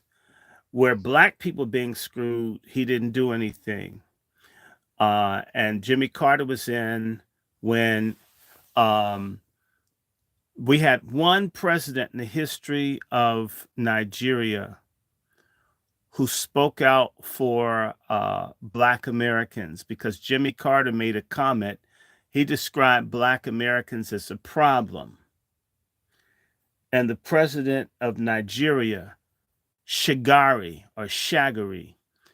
denounced Jimmy Carter at the White House. How dare you call your own black people who made this country a problem? What kind of person are you? Next thing you know, there was a coup in Nigeria, and Shagari was never returned to power. There was another president that was kind of cool with black people, Tolbert in Liberia. He was shot dead, murdered in Liberia. So, Jimmy Carter was supporting the violence that was going on in Congo, supporting the craziness, and it's wrong. I mean, not that he was the only one. Jimmy Carter was supporting the wars that were going on between Somalia and Ethiopia, playing different sides, all these people dying and all this stuff. So, and his hands are bloody with black people. And let me see, they did a little bit for black. There was something that passed when Jimmy Carter was president. It's called the Humphrey Hawkins Full Employment Bill. That's a way to make certain that black people get jobs. You've never heard of it because the shit didn't work.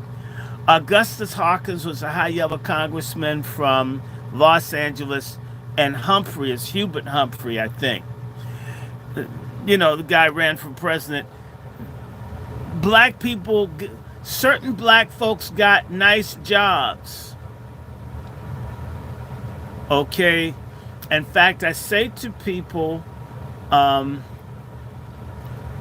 after Jimmy Carter left, there was people so angry with Ronald Reagan, they created a boule movement for Jesse Jackson, for us to think that supporting Jesse Jackson would be the best thing for black people. There was a real thing that occurred. The most significant political thing that's ever happened for black people was Harold Washington becoming mayor of Chicago. Because Chicago is the capital, the heart of the Democratic Party. Black people beat the very party that's been oppressing them.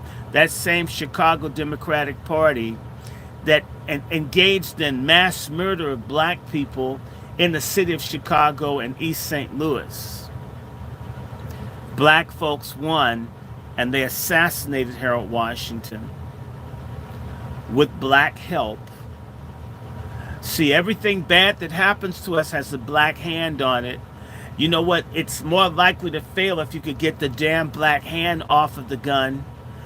At least let the other people that are oppressing you do the oppressing. Why help them? For crumbs. And then they throw your ass away too when they're done. So Ronald Reagan pissed off black people, and you had the Jesse Jackson thing, and that I guess it was okay. The highlight of the Jesse Jackson thing was when they cussed out the old school burnout civil rights niggas for selling out Jesse. It was nice. People were cussing at Martin Luther King's widow. It was wonderful.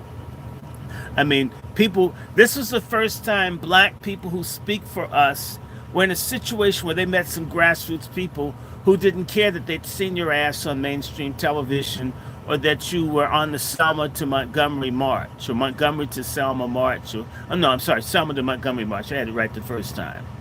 That was wild because all the grassroots black people came out for Jesse Jackson, and they got betrayed in the end by the Boulay, Prince Hall, uh, secret society niggas, or the Democrat or die coons. Jesse ran again under Reagan, did a little better, but they used him, and at the end, Jesse supported Dukakis, who wasn't going to win. My grandfather's lighter than Dukakis. Dukakis is darker than half the people in my family. I told people, white folks aren't going to vote for a Greek man that looks like a mulatto from New Orleans. They'd, they'd vote for Jesse first. They'd rather have a real nigga than a fake one. So he lost, and we got Bush. Bush wasn't shit. He only did one term. You got Clinton. He deceived black people, but they wanted to be deceived. He didn't do shit for black people in Arkansas. And this little ugly James Cagney looking wife, Hillary, who's a stud, um, who loves seeing dead black babies, and against the Million Man March, mass incarceration, all this kind of shit. I mean, he fucked us up. And then we had Baby Bush, who definitely didn't do shit for us. And then we got Ofaga. And niggas is still strung out on him. I mean, I don't know. Does Michelle have to jack off and ejaculate into a camera for you guys to give up on these niggas? I'm not saying she has a dick, but a lot of people have suspicion that he does. She does. I don't know. I mean, the optics, if it were just on her behind, she's a woman. We don't know about the other side. Yes, I'm being harsh, and black folks are still under the spell. We were lied to. Obama was going to look out for us. Obama was going to do, he was going to be the one. Okay, first term, he has to give us the finger. But the second term, Obama, who's a lame duck, he's going to take some risks for black people. He freed the gays and the illegals and the Zionists. He didn't do a damn thing for us. A motherfuck Obama. And Michelle, if she's tired of being a beard, and maybe she really has a beard, I don't know. There's some chat that they had a girlfriend that ran the EEOC who went to church with my mother. I was praying for the bitch. She died in 2015. Don't blame me. I didn't pray that God do anything to her. But it just as God, all she did was fight for gay stuff. Her last name was Berrien, was allegedly could have been one of Michelle's part-time mothers. I'm not saying this so. It's alleged. And Valerie Jarrett might be a side piece. Certain people say, I'm not saying it's so. We've been deceived. All these people have done is advance everything but us. They don't care about us. They trot the Obamas out to deceive us. And so I can just say to you, over 60 years, I've been able to meet, all kinds of people. I think Ralph Bunche, Benjamin Mays, Howard Thurman, a lot of historic people. C.T. Vivian was a close friend. James Farmer was a close friend. I used to talk to Fred Shuttlesworth. I used to talk to James Meredith. I was very tight with Kalia Clark, wife of Bernard Lafayette, a freedom fighter. She's also the person that was an assistant to Medgar Evers. Used to volunteer with Medgar Evers' wife. Used to work with Jesse Jackson's publicist, Teresa, I forget her last name. You name the people, I've dealt with them at some point. been involved, like I said, at Trans-Africa. I had to embarrass Randall Robinson right there in Trans-Africa when the niggas said, "Who are you?" And we were in the Arthur Ashe Library in the Trans-Africa building. And I told him, "I'm the cousin of Arthur Ashe, the nigga that paid for this place." And he shut his damn mouth. I met fake ass Alex Haley. I mean, there's so many different people. Felicia Rashad. I mean, it goes on and on. And over a lifetime, you meet people, you see who's real, who's fake. Stevie Wonder, um, Sissy Jones, who was making too much eye contact. Nigga, I don't want you. You're too into white women, even if I did swing both ways. Gee, creepy. Chuck Berry, you name them. Dick Gregory was a good friend. Just, I don't know how this is because I don't go running looking after people. C. Dolores Tucker was a good friend. Dorothy Height liked me. I had a chance to, I always wanted to understand what's happened with Black people.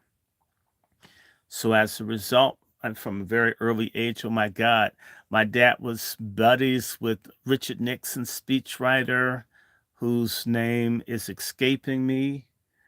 Um, my dad was friends with the gentleman who was the Interior Secretary, James Watt, who got kicked out under Reagan. Uh, because my parents were super active, and for whatever reason, we met all the racist people, Pat Boone, David Wilkerson, Billy Graham, because of my preacher's kids. You just meet all these people. So your life, I've been meeting over a lifetime all these different kinds of people. Sometimes you don't even know who you're meeting because you grew up with them. They're in your house. You know what I'm saying? I don't know. I mean, people are trying to recruit my father to join up with Jim Jones, and my father says, "I'm not going to help him kill a bunch of niggas in the jungle somewhere." And they weren't even in the jungle. And then they went to the jungle and they killed him. My father called that shit early. Uh, that's over this last 60 years, you see a lot. You see things that the mysterious killings of prominent Black people, the first dean of the National Cathedral, who was standing up around apartheid, and they may have killed him during heart surgery. Dr. Nathaniel Porter. So what, I met Bishop Tutu when I was 10. And I've just been meeting these people over a lifetime. And you have these experiences, people from Africa, people from the Caribbean, but you go to school with Maurice Bishop's daughter, Maurice Bishop from Grenada. The U.S. invaded Grenada. You meet Carlos Brown, one of the resistance leaders who they did the genocide on Blacks in Panama. And that's being involved with various people. My buddy alive, the first Black senator, who I love dearly, I've lost contact, Senator Ann Cools, who was in Malcolm X's group, and Dr. Yusuf Cly, who was Malcolm X's director of the OAAU in Canada. And it goes on and on. I mean, so I don't know. I've always met and talked to and hit it up with, struck it off with, but I could go back and say to you, one of my earliest recollections is what, I don't know. I didn't know what they were, but my great grandfather, who looked like an old Jew, whose body was white, but his face was sunburned, pointed nose, small lips. And they had a ritual, I guess, that my great grandfather, whose father was a slave, they were cotton pickers. And my great grandfather was a Garveyite who was trying to get his family out of the South. You know, they would go down to Central Florida and do work down there seasonally. And I guess had to get the family out because of the time, Rosewood, mass violence. So, wow. but my great grandfather would take me and constantly, like you would see Roots, hold me up and call my name and constantly call me and tell me I love you. This is my grandson. He's going to be all these great things. And he would just call me and just do it, just hold me up and say, you're a baby of promise, right? Sadly, my great grandfather, who had been through a lot, uh, when Dr. King was killed in April 1968, which I remember vividly, uh, I think the trauma because the riots on 8th Street are just blocks from where my grandfather and my mother and them all lived on 4th Street Northeast, which is one block from the biggest abortion clinic in the city that was built up. It's awful. And all the little nigger preachers, one of these black women talking about racism, the bitch was singing This Little Light of Mine, initiating and opening up the abortion center. But my grandfather, I think, Dr. King's assassination, I think it broke him. He died shortly thereafter. It's just a recollection.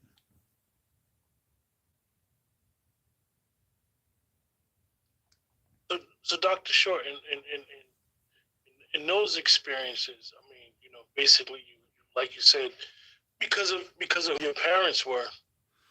Yeah, well, do you feel like you were like groomed or basically birthed into this fight?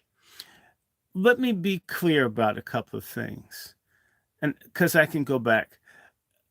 Black people are a paradox, and we're a bunch of contradictions. Okay, and it's it's really weird, right?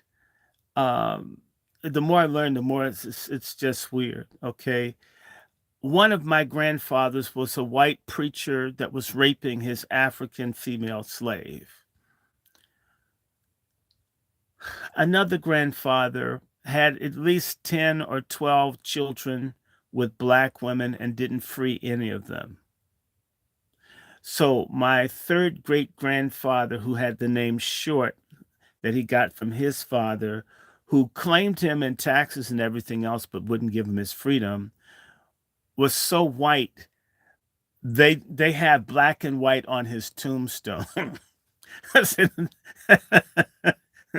um, and I think he married a white woman whose father was an abolitionist, Quaker.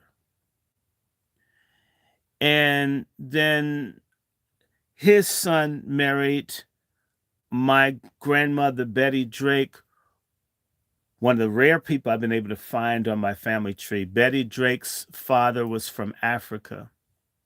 Okay. And so I have this bunch of Indian black family and or black, white, and Indian. So shit's strange. So a significant part of my family are people who were white that owned black people. So I don't know, groomed. They certainly wouldn't have groomed me to be like I am. But then again, I have a bunch of relatives, mostly those who are white, who were Quakers, who are anti-slavery. So because I wonder, where does all this shit come from? So I'm thinking of my great grandmother, Ann Short's father was an anti-slavery abolitionist farmer in North Carolina, which is some crazy shit. That that's crazy. You're 1850 trashing slavery in North Carolina. That doesn't even make sense to me. And then I learned about my third great grandfather, Thomas Benjamin Lancaster, whose family is one of these Moorish mixed families from England, but they're slave traders. So my fourth great grandfather owned a minimum of 25 people. Uh, my his father, Thomas Sr., and Thomas Sr.'s other children owned slaves, and some even fought for the Confederacy. But my grandfather, Thomas, married a German woman, but became an abolitionist, refused to have anything to do with slavery. And when the Civil War came, he volunteered at the age of 70, and he fought all 4 years of the Civil War. He hated slavery so much. And all of his children, other people, fought in the Civil War. His son, who's my second great grandfather, served in the Civil War as both a black and as a white. To make certain he got the pension, he had a name, George Green, to pretend that he was white so he could get paid. And a lot of the people in my family moved to Baltimore because they hated the black veterans that had fought in the Civil War. They shot white men. So they moved to Baltimore. They moved to Pennsylvania. But I had another ancestor named Nicholas Gassaway, who was married to Maria Gassaway, who was kidnapped and sold into slavery in October 1845-46, and sold to a white man down in New Orleans. And Nicholas, who could pass for white, who was a blunt roller. He was a cigar roller, cigar maker, since Sean's talking about cigars. Went from Baltimore to San Francisco during the gold rush and used the money to at least get Maria out of slavery and married her. However, Maria had children. So my great aunts and uncles were not able to make it back to Baltimore. So I have relatives all over Louisiana and Mississippi who are descendants of the children stolen in October 1846. He couldn't get them out. But I'm here because Nicholas got Maria out, and they had a daughter named Cecilia who married my great-grandfather, George Wesley Lancaster. And George Wesley had a son named Samuel Lancaster, who was my grandfather's father, and he had Betty. My family on that side, which I can trace back to about 1000 AD, but here they owned a lot of land, and my great-grandfather's mother, who's Amanda Kelly, she's like a Lumbee, possibly a Lumbee Cherokee mix. I can't find, because she didn't take any shit. So this woman had a government job, she owned farms, she owned real estate, and she had a side business as a medicine woman. When people couldn't go to the hospital, my grandmother used to treat people with traditional medicine. So if you hear me talking about herbs and all, it runs in the family. My grandmother would see clients on Thursday. She had a really nice house around on 13th Street. I know you've been to DC. If you go to 13th Street near the Circle, man, there's massive homes. And my grandmother had two, as well as a farm and some other things, and a house in Southwest, which the government stole in the 50s. My grandmother's father, the grandfather used to hold me up, whose name is Jeremiah Jr. Sellers. My family's Jewish, Indian, and black, and of course, German. And my great-grandmother used to march around with a gun. She hated white people. I think somebody may have raped my grandmother, because we have family in Pittsburgh, which means my grandmother had a sister. The way they were described was she had a very pointed nose, thin lips, very light skin, straight hair. So probably one of the GCPs raped my grandmother, who was a Seminole, a Miccosukee Seminole. My mother's people were Creek Indians who fought, who were part of the Seminoles that fought the U.S. government. They live to this day in the remote areas of Tennessee. Some of them decided to merge in with the black population, but they live a long time. I have a cousin, she's 93. We have people live as long as 120 years. But yeah, my great grandmother, everybody was afraid of her. And that's probably why my grandfather moved my grandmother, I guess, to keep her from getting raped down in Georgia, where they're from, down in Wilkes County. It's still nasty down there. It's very uncomfortable to go down there to visit. Uh, I've heard stories that if you even spoke to a white person, they'd stomp you out in public. I heard this from my cousin that lived to be about 106 years old. So my grandmother would carry around a Colt 45 pistol and would cuss at people. Everybody thought she's crazy. So if people, I'm really not militant compared to, I mean, I think she's more Juan's kind of person. Now my father's father, and all of his uncles and all, the ones that come out of this line,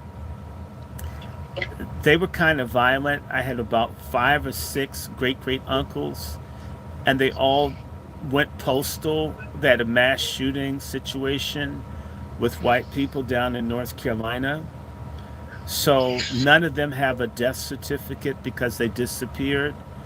Typically, they'd run over from North Carolina to Virginia and change the name to Freeman, whatever. I mean, I don't know.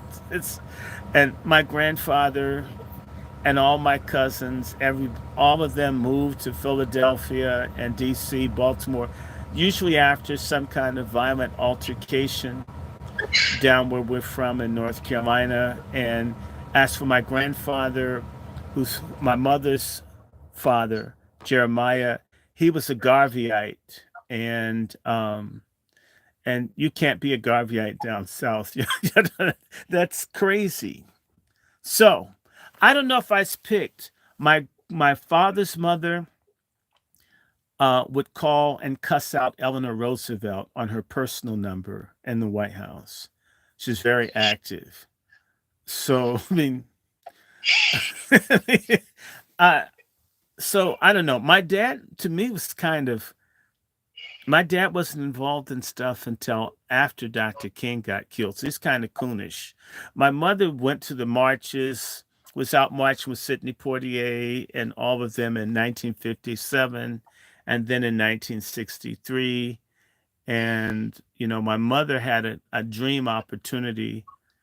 If you've heard of Barry Goldwater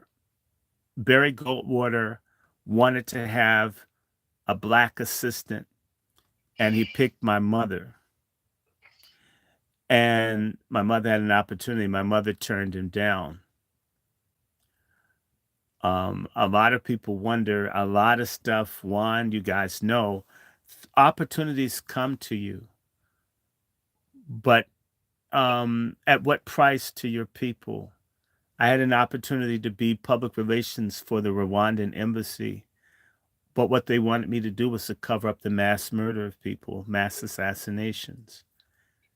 Needed the money every time. It's God. Why is it that I have to have hands covered in blood of people I care about in order to eat? This is why we need our own businesses and our own things, because one way or the other, even if you just have a regular job, you're building up other people, but you're not building the community that you come from. There's a South African documentary called The Last Train to Dimbaza.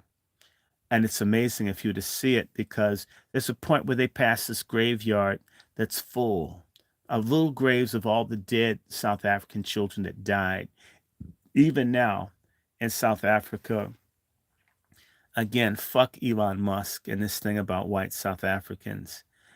At minimum, at minimum, and this is dated information from 10 years ago or more, 10,000 plus black children die in South Africa every year due to malnutrition.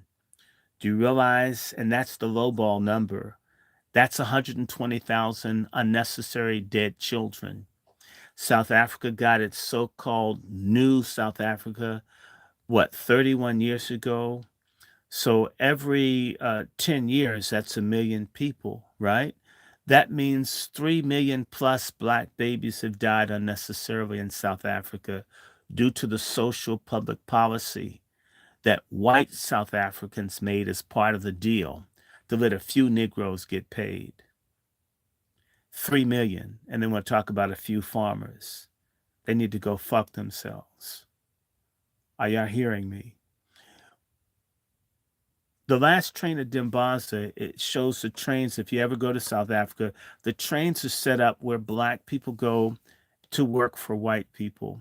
The trains aren't taking you to build something for yourself.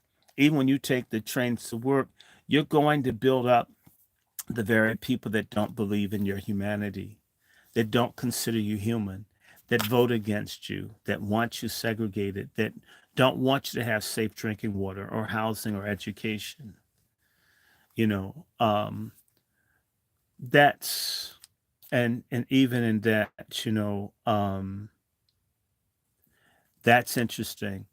Got to do a little bit of traveling, got to go to see a little bit of the Caribbean, some of Latin America, some of Africa, some of Europe, some of the Middle East, Australasia.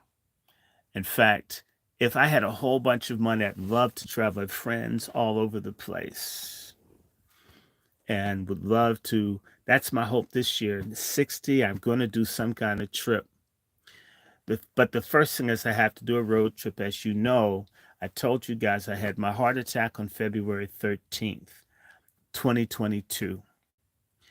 And all of that's strange because I was telling someone I had a dream in 2020 when I was 55 that I had a dream, and it was really weird, like an AI deep fake film, and it narrated my whole life to me. And then at the end it said, and when Randy Short got to 57, one day he died. I woke up from the dream saying, damn, that's weird. So I'm going to die at 57. Wow. I was thinking, nah. The day I had the heart attack was 4 days after my birthday on February 9th. And I realized as I was having the heart attack, ooh, this is your death day. This is what the dream was telling you. You're going to die. You're 57. And I figured, well, if I'm going to die, may as well talk to God before I go. So my mother says, you want to go to the hospital? And we'll be around a bunch of racists and foreigners. If I'm going to die, let me die at home in dignity, right? With the same dirty drawers I had on, I don't have to change them. So I says, no, Mom, I'm not going to the hospital. They can't help me. Only God can save me. And so I'm going to talk to God. And I remembered the book of Job when all the disastrous things happened to Job, all of his children are killed, all of his property stolen and all that. He thanked God. I think that's why I'm alive. I sat down and thanked God for his goodness. And I thank God because when I thought about it, I was 57. I drowned when I was 5. Nobody knows why I didn't die then. And so I says, thank you for 52 years. I have no further requests. I'm glad I didn't die when I was 5. So if you want me, you got me. And I'm still here. And I will tell you, my dad, by the way, so February 13th this year, we've got to see the biopsy because my mother's been diagnosed with cancer. Isn't it interesting? 3 years to the day of my heart attack, we're going to find out what stage cancer my mother has. how serious it is. So we're going to have to do a road trip. Don't worry. Everybody, if you know anybody with cancer, they have a non invasive ultrasound treatment that kills cancer that you can get treatment in a day. And they take Medicaid, Medicare, and I hate Obama or Ofaga, but I love Obamacare. And I'm an Obamacare nigga. I can't wait for my next free ride to the hospital. That's it. That's it. He didn't even get that right. I mean, he don't get his sex right. I guess you don't get anything right. Ah, but let me just say to you, I am exceedingly optimistic that after the 13th, we're gonna go on a road trip to Texas and beat this cancer shit. And then after that, I have an invitation. My best friends in South Africa and Mandela's family, and now they finally understand the shit I was telling them about Mandela. Before it was cool to call his ass out. Okay, one thing about me, I'm consistent.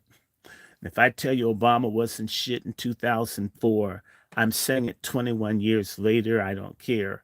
If I told my friends in 1984 TD Jakes wasn't shit, and I've never stopped saying it, what you see is what the hell you get. That's the one thing I think I got from my crazy grandmother with the Colt 45. So I can't say whether I was groomed. All I can say to circumstances uh, beyond my control, from the drunk white driver that nearly killed my whole family in 1964, driving down the wrong side of the highway, which hit our car in front impact, no seatbelts in 64. My mother, who hit, right? That's a blow hard enough to abort a baby, but that's not it. And the racist Nazi doctor that was pushing thalidomide, that was trying to force my mother to take drugs that would have either fucking destroyed me in terms of me not having a head or arms or legs or whatever. My mother refused for me to be born on a hospital elevator floor and not get sick from some strange bacteria and die. I mean, can you imagine? I was born on the floor of a hospital. Anybody know hospital floors are dirty? Okay. uh, that, and then the doctor hated me. The doctor told my parents I was irredeemably retarded. They should give me to science because I would never amount to anything. I remember the doctor holding me and I remember screaming. I could feel the hate as a baby. I could feel the hatred. I had nightmares into my 40s trying to figure out what it was. And I could remember this man hating me, feeling hate, and in the hands of a hateful white doctor. And imagine the folk wanting to take my organs all these years later, 50, 57 years later, the same kind of shit going on, and so forth. And just my parents, well, right, I was born in D.C. because my parents, the schools were closed in many places in Virginia to blacks because of massive resistance. So I'm D.C. born, but Virginia bred initially. Uh, all this racial stuff, it may make you do something that you wouldn't have ordinarily done. It's not like I'm so driven to things. It's like if you lived with really racist people, they will make you aware, okay? The paper boy that won't serve, I don't serve papers to niggers. I remember this. What is that, 1967? Ricky Riley, the retarded white boy that had the paper route, told my father that I don't serve niggers to my father's face. Or being in the car and the police stop your parents. My mother's light skin, my dad's dark. They thought my father had a white woman. I remember all the little nasty things the cop said with his hand on his gun. and them looking to make certain that we weren't white kids because my dad was going to get his ass beat that night. These things shape you. I mean, what the hell? We almost all got killed because of how my mother looks. Do you follow? All kinds of things. My father's carrying me in the store, and white people think he stole a white baby, and they call the police on my father. So, white people made me like this as much as anything that happened in my family. This is constant stuff. I mean, white kids would come from other neighborhoods because we lived in all white area just to fight you because you weren't white. I still don't get it. But you learn people really do hate you, and it's crazy. So the kids try to force me to eat raccoon shit because I'm black. Raccoon shit would have killed me. My brother was able to rescue me, right?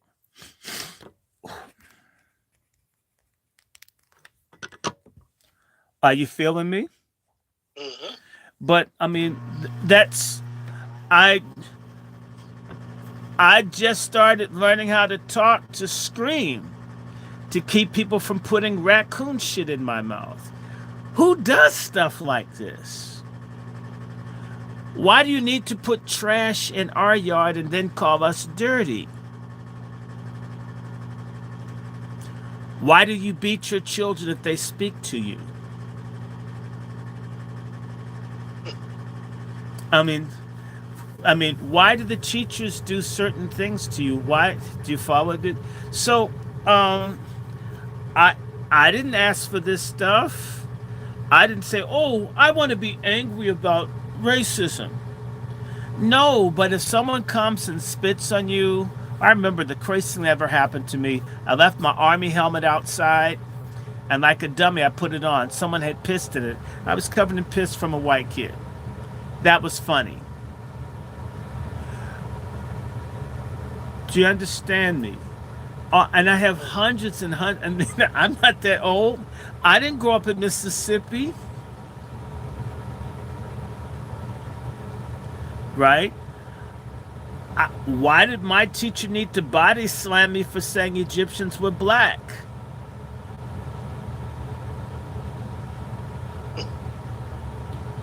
Why did my teacher decide black kids couldn't read? Why does this teacher try to make me out to be retarded so I could be kept back in the first grade? Right? So I have hundreds and hundreds. This stuff all happened early. I don't know. A lot of black people don't get the real deal. The people I came up were raw. Go back to Africa. We hate you.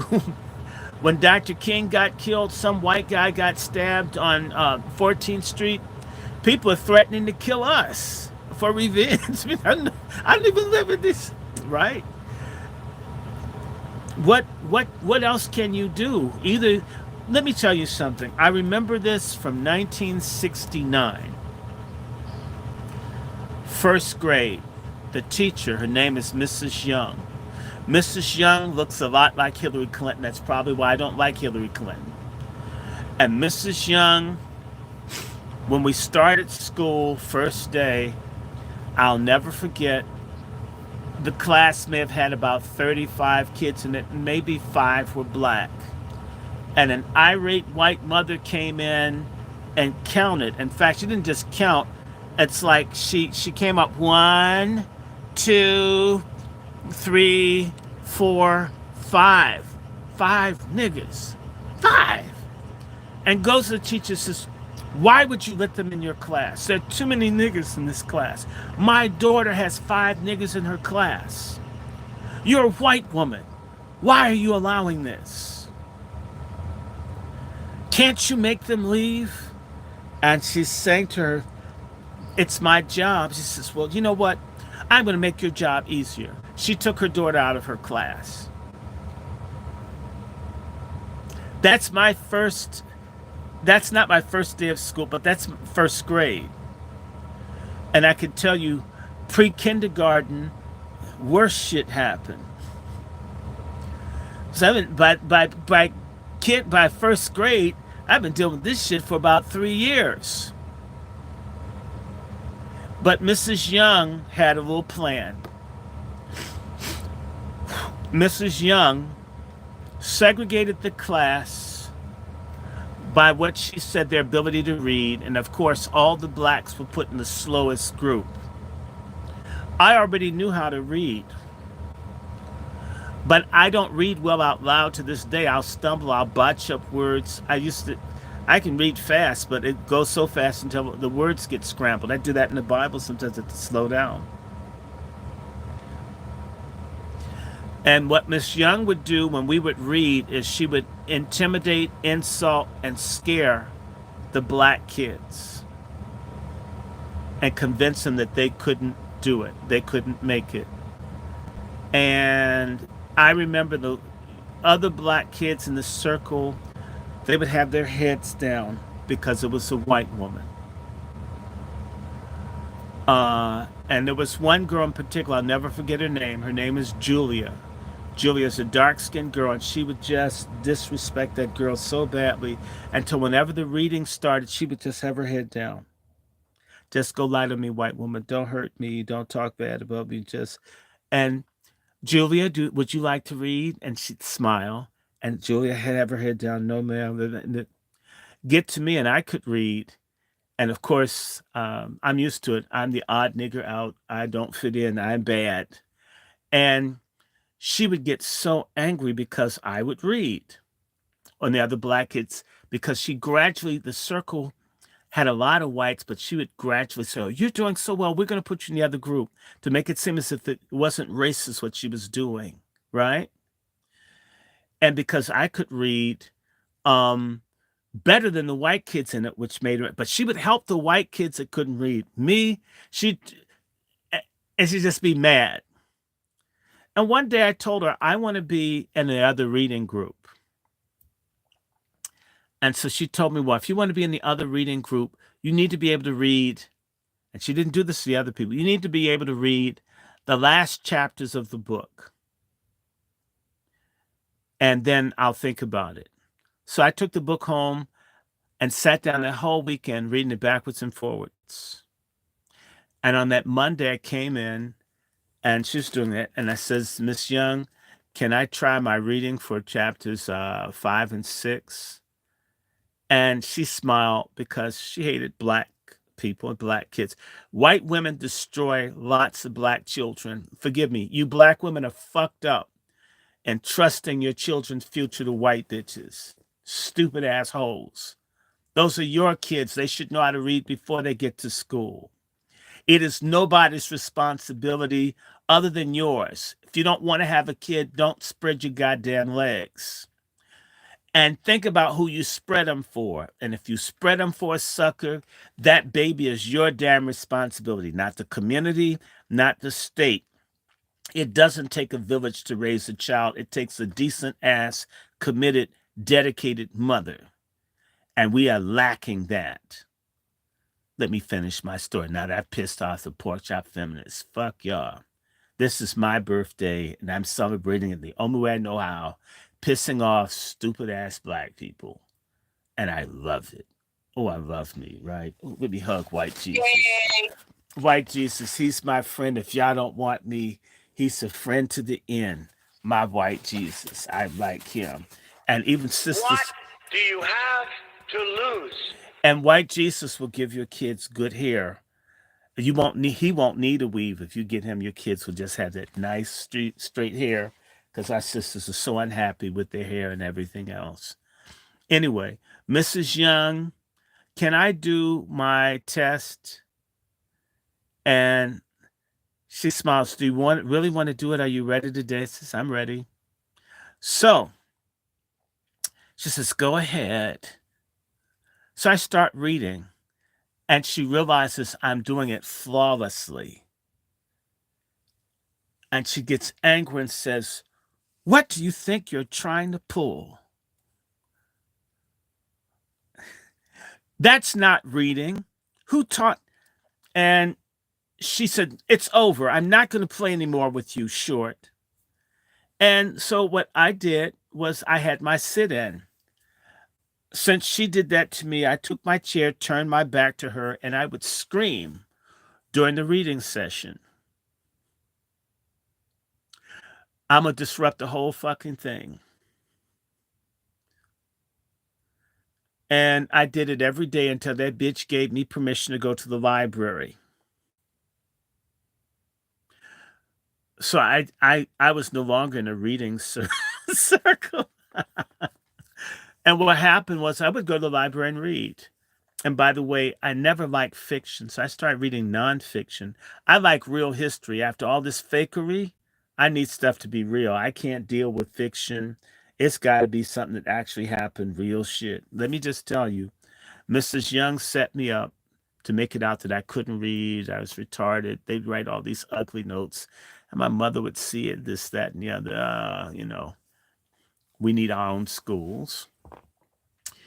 And I was sent in to see, and they picked it out specially. There was a reading specialist that was black. Look at what Miss Young would do. She would send me to the black reading specialist so she could say I couldn't read, and I'd be kept back, and I'm sort of retarded or whatever, right? Excuse me. And you know what? I told the lady, her name is Miss Delaney. I says, Miss Delaney, I don't read well out loud, but you pick any book you want, and I'll read it, and I'll tell you what the story is about. Can I do that? And when I picked a book from the second or third grade, it was about an Indian and his white friend. I'll never forget the book.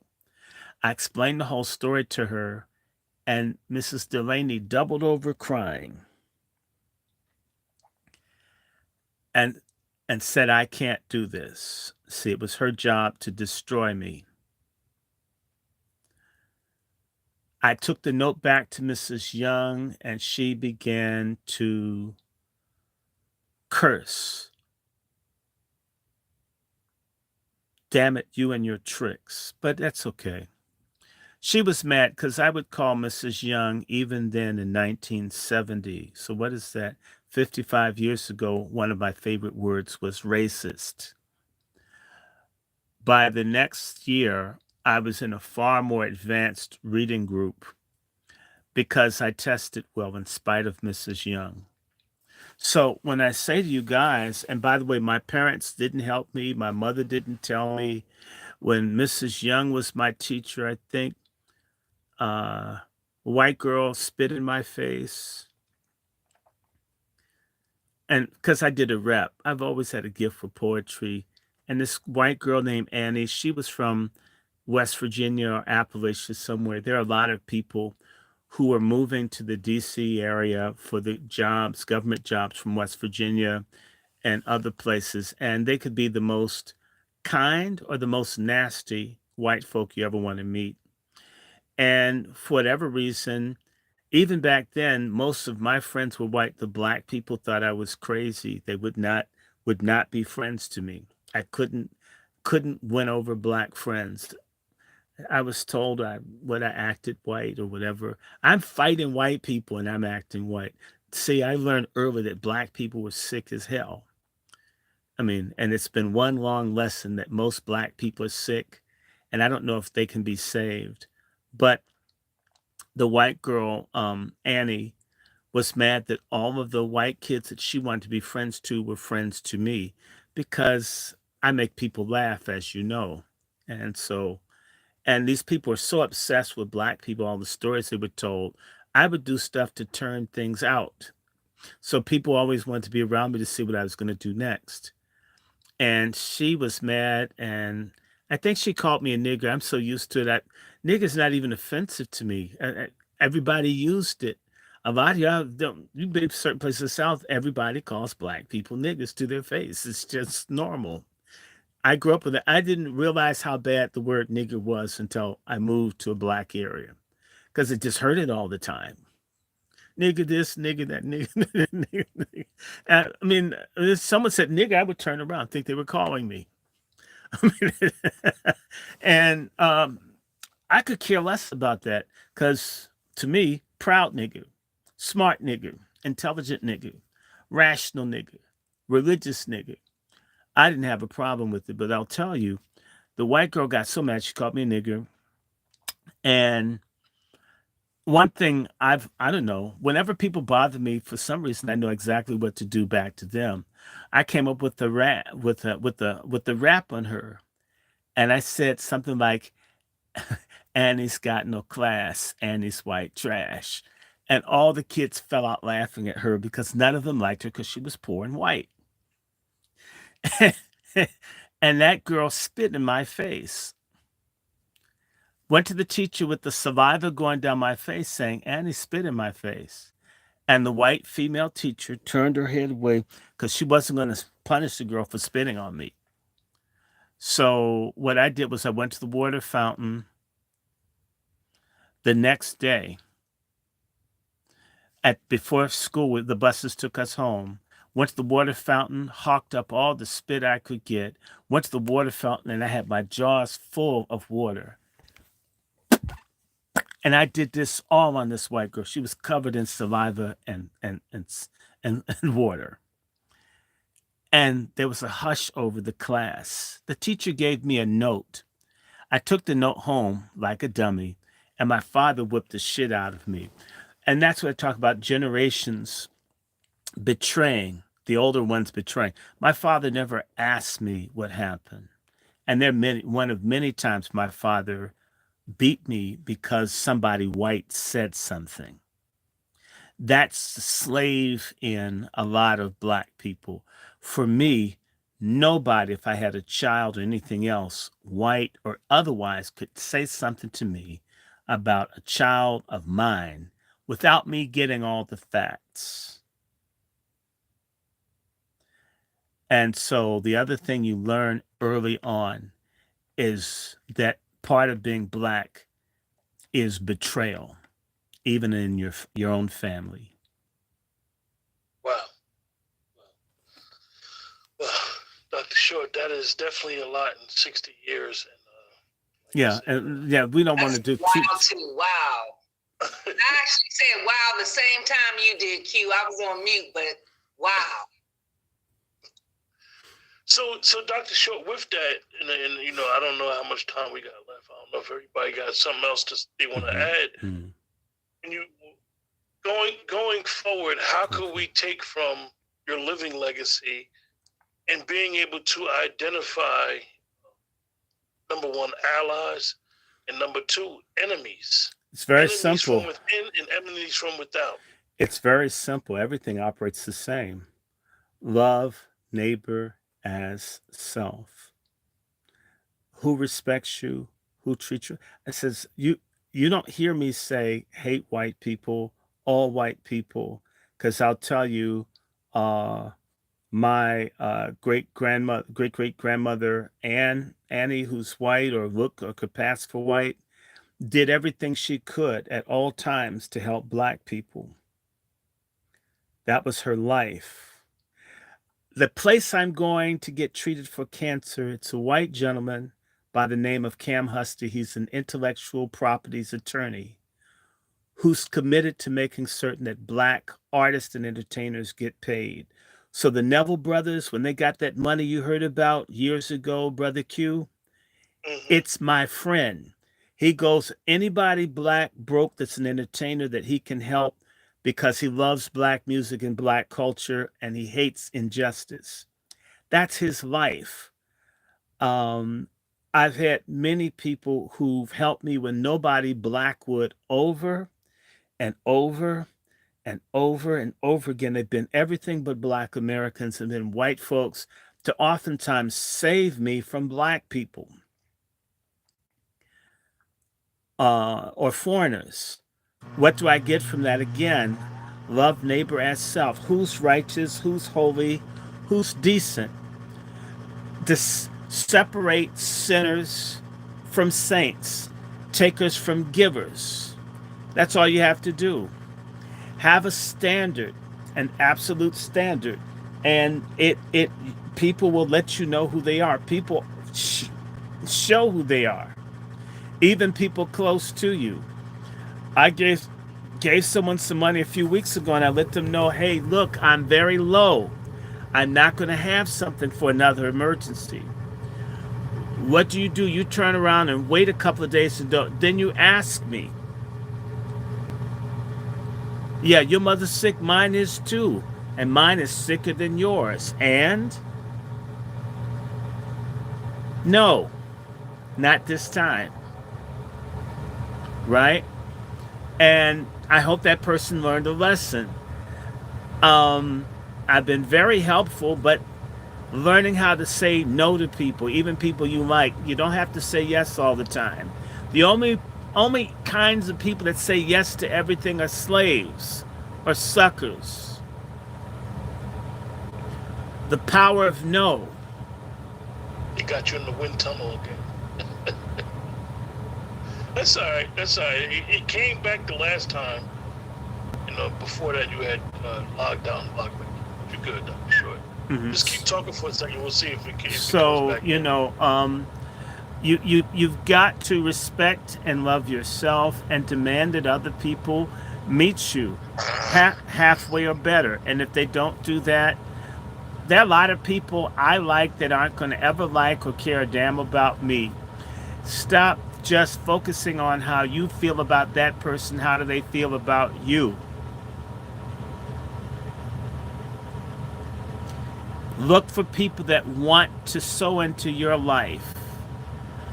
I was talking to someone about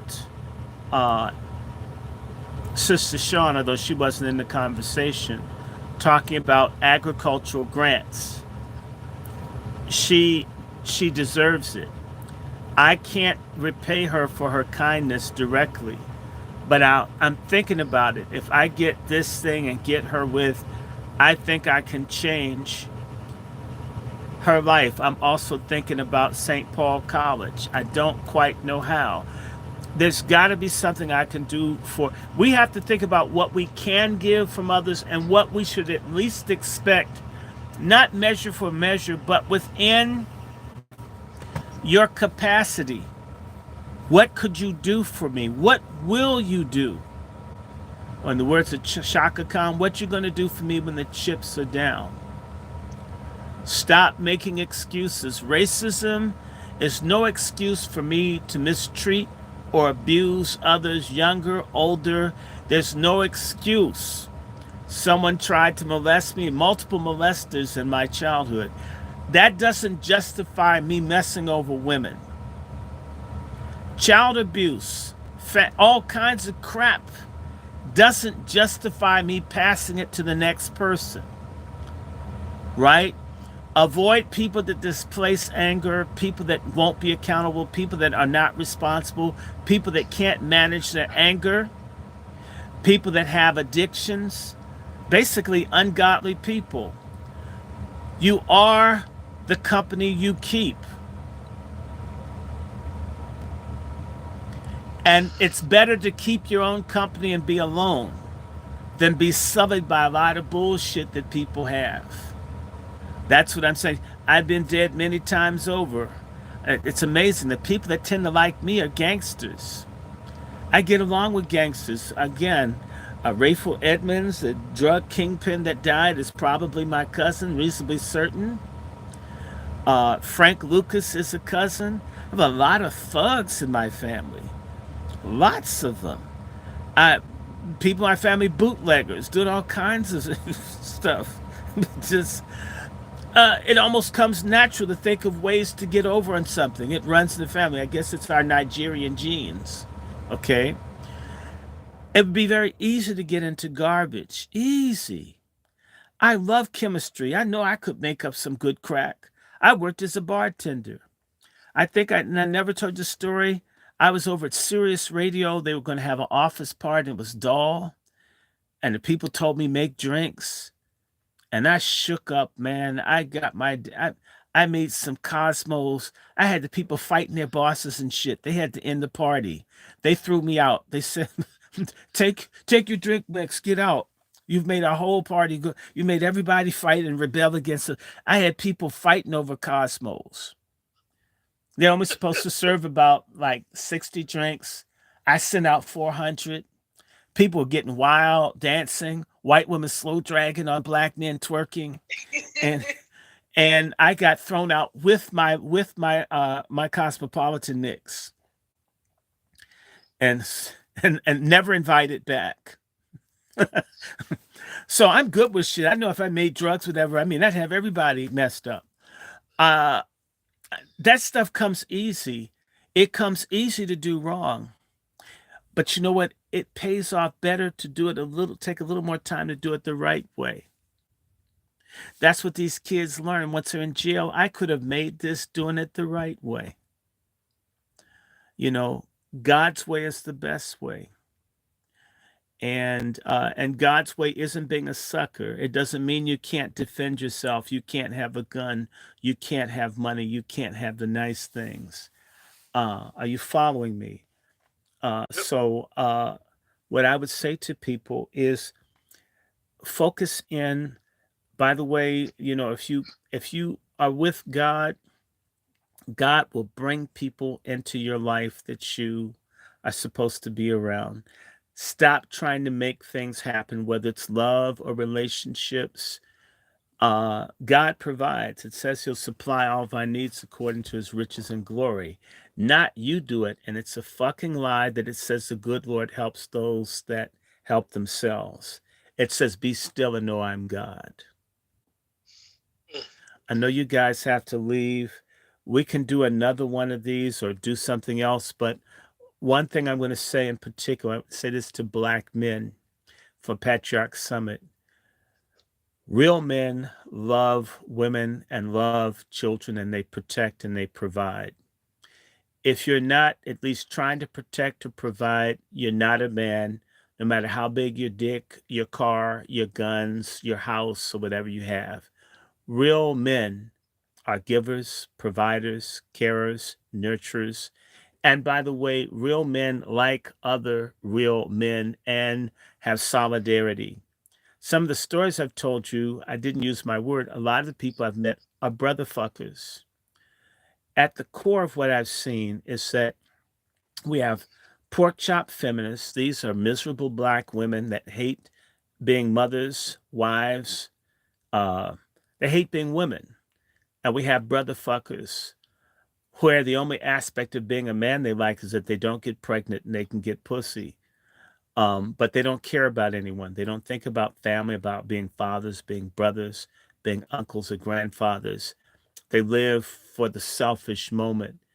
And when they get checked, when the way they mess over their community, they get checked by the other community, they cry out racism. And I don't care about such people, male or female. But I'm just telling you, this God thing, I didn't tell y'all, but I had acute kidney injury. My kidneys were supposed to fail July 19th last year. And they thought all my organs would fail. And I'll tell you again, power of God. I told my mother in the emergency room, they said, we're going to have to put you on dialysis. And you'll probably need it for a long time. And I told my mother, that's from the devil. I don't need dialysis. This is a test from God, and we're going to pass. My kidneys bounced back within 12 hours of being in the hospital. God is real. And I didn't talk this much about God, but I see so many people lost. Not the fake stuff, but the real stuff. The real stuff is real, like real food, real eggs, real non-GMO stuff. This GMO religion, I agree with you. You can't get me in the church. I've been hating GMO religion since before I could talk. When my father's friend, who my father left his church and my mother's church to help build a church for this nigga, and he's cussing my father out, who's the only tithe payer in a church of 200 people, cussing him out and assuming because I'm a baby, sitting next to my dad on the piano bench, Ralph Green, I'm calling the name Free Gospel Church, established 1963 or 64. Okay, 65. I was there cussing at my father, trying to figure out what my father wanted. My father, what? Put in the sewer line so people could shit in a real toilet in the church instead of an outhouse. Put the electrics in so you could have lights. Started your radio broadcast choir for your black ass. Incorporated it for your black ass. And you think he wanted to take something from you. All my father wanted to do was be a musician, right? Didn't want to be, right? That brother fucker type church stuff, it ain't real. And by the way, that church died with the founders. I told people it would. I told his son the shit's gonna die with y'all because, there's no God in that shit. All this driving around the Rolls Royce and the Bentley, and your people taking the bus, throwing money up on the altar in their bills. Let them pay their bills. People owe you 10% of an ass whooping. That's what they owe you 10% of for lying to them all these years. But the real God exists. I wouldn't waste your time. I wouldn't bring it up if I didn't know for myself. If I did not know for myself. Talk to God. Prayer works. It really does. Sister Sean sent me a gift. Sister Sean doesn't know something. I prayed to God for a certain amount of money. I want to give it to my mother and the other half for me. I prayed and I didn't ask anyone. I just says, God, send it. Sister Sean sent exactly what I asked for without me ever saying anything to her. And it was divided exactly as I wanted God to do it. I've never said that to Sister Sean. Prayer works. And it wasn't $50. Well, speaking of that, run that Cash App. It's Dr. Short's birthday. I'm looking at the $ Dr. Randy Short. Everybody, I don't know, we're streaming everywhere. It's his birthday. He is giving his testimony, very, very personal.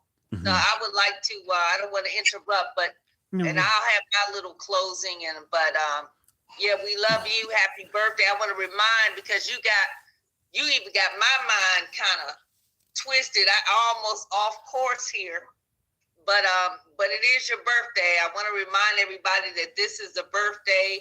This is a testimony. Hopefully it won't be the last testimony. Nah. We do have a lot of trauma in our lives, and we need to really think about how to deal with that trauma to move forward, because a lot of the things that are really holding us back is the black hand. I mean, we just got to be honest about it. Mm-hmm. And another thing I was thinking about Rosa Parks, on the bus. I think Rosa Parks should have stayed on the bus. I'm really thinking about that. And here's what I mean. Mm-hmm.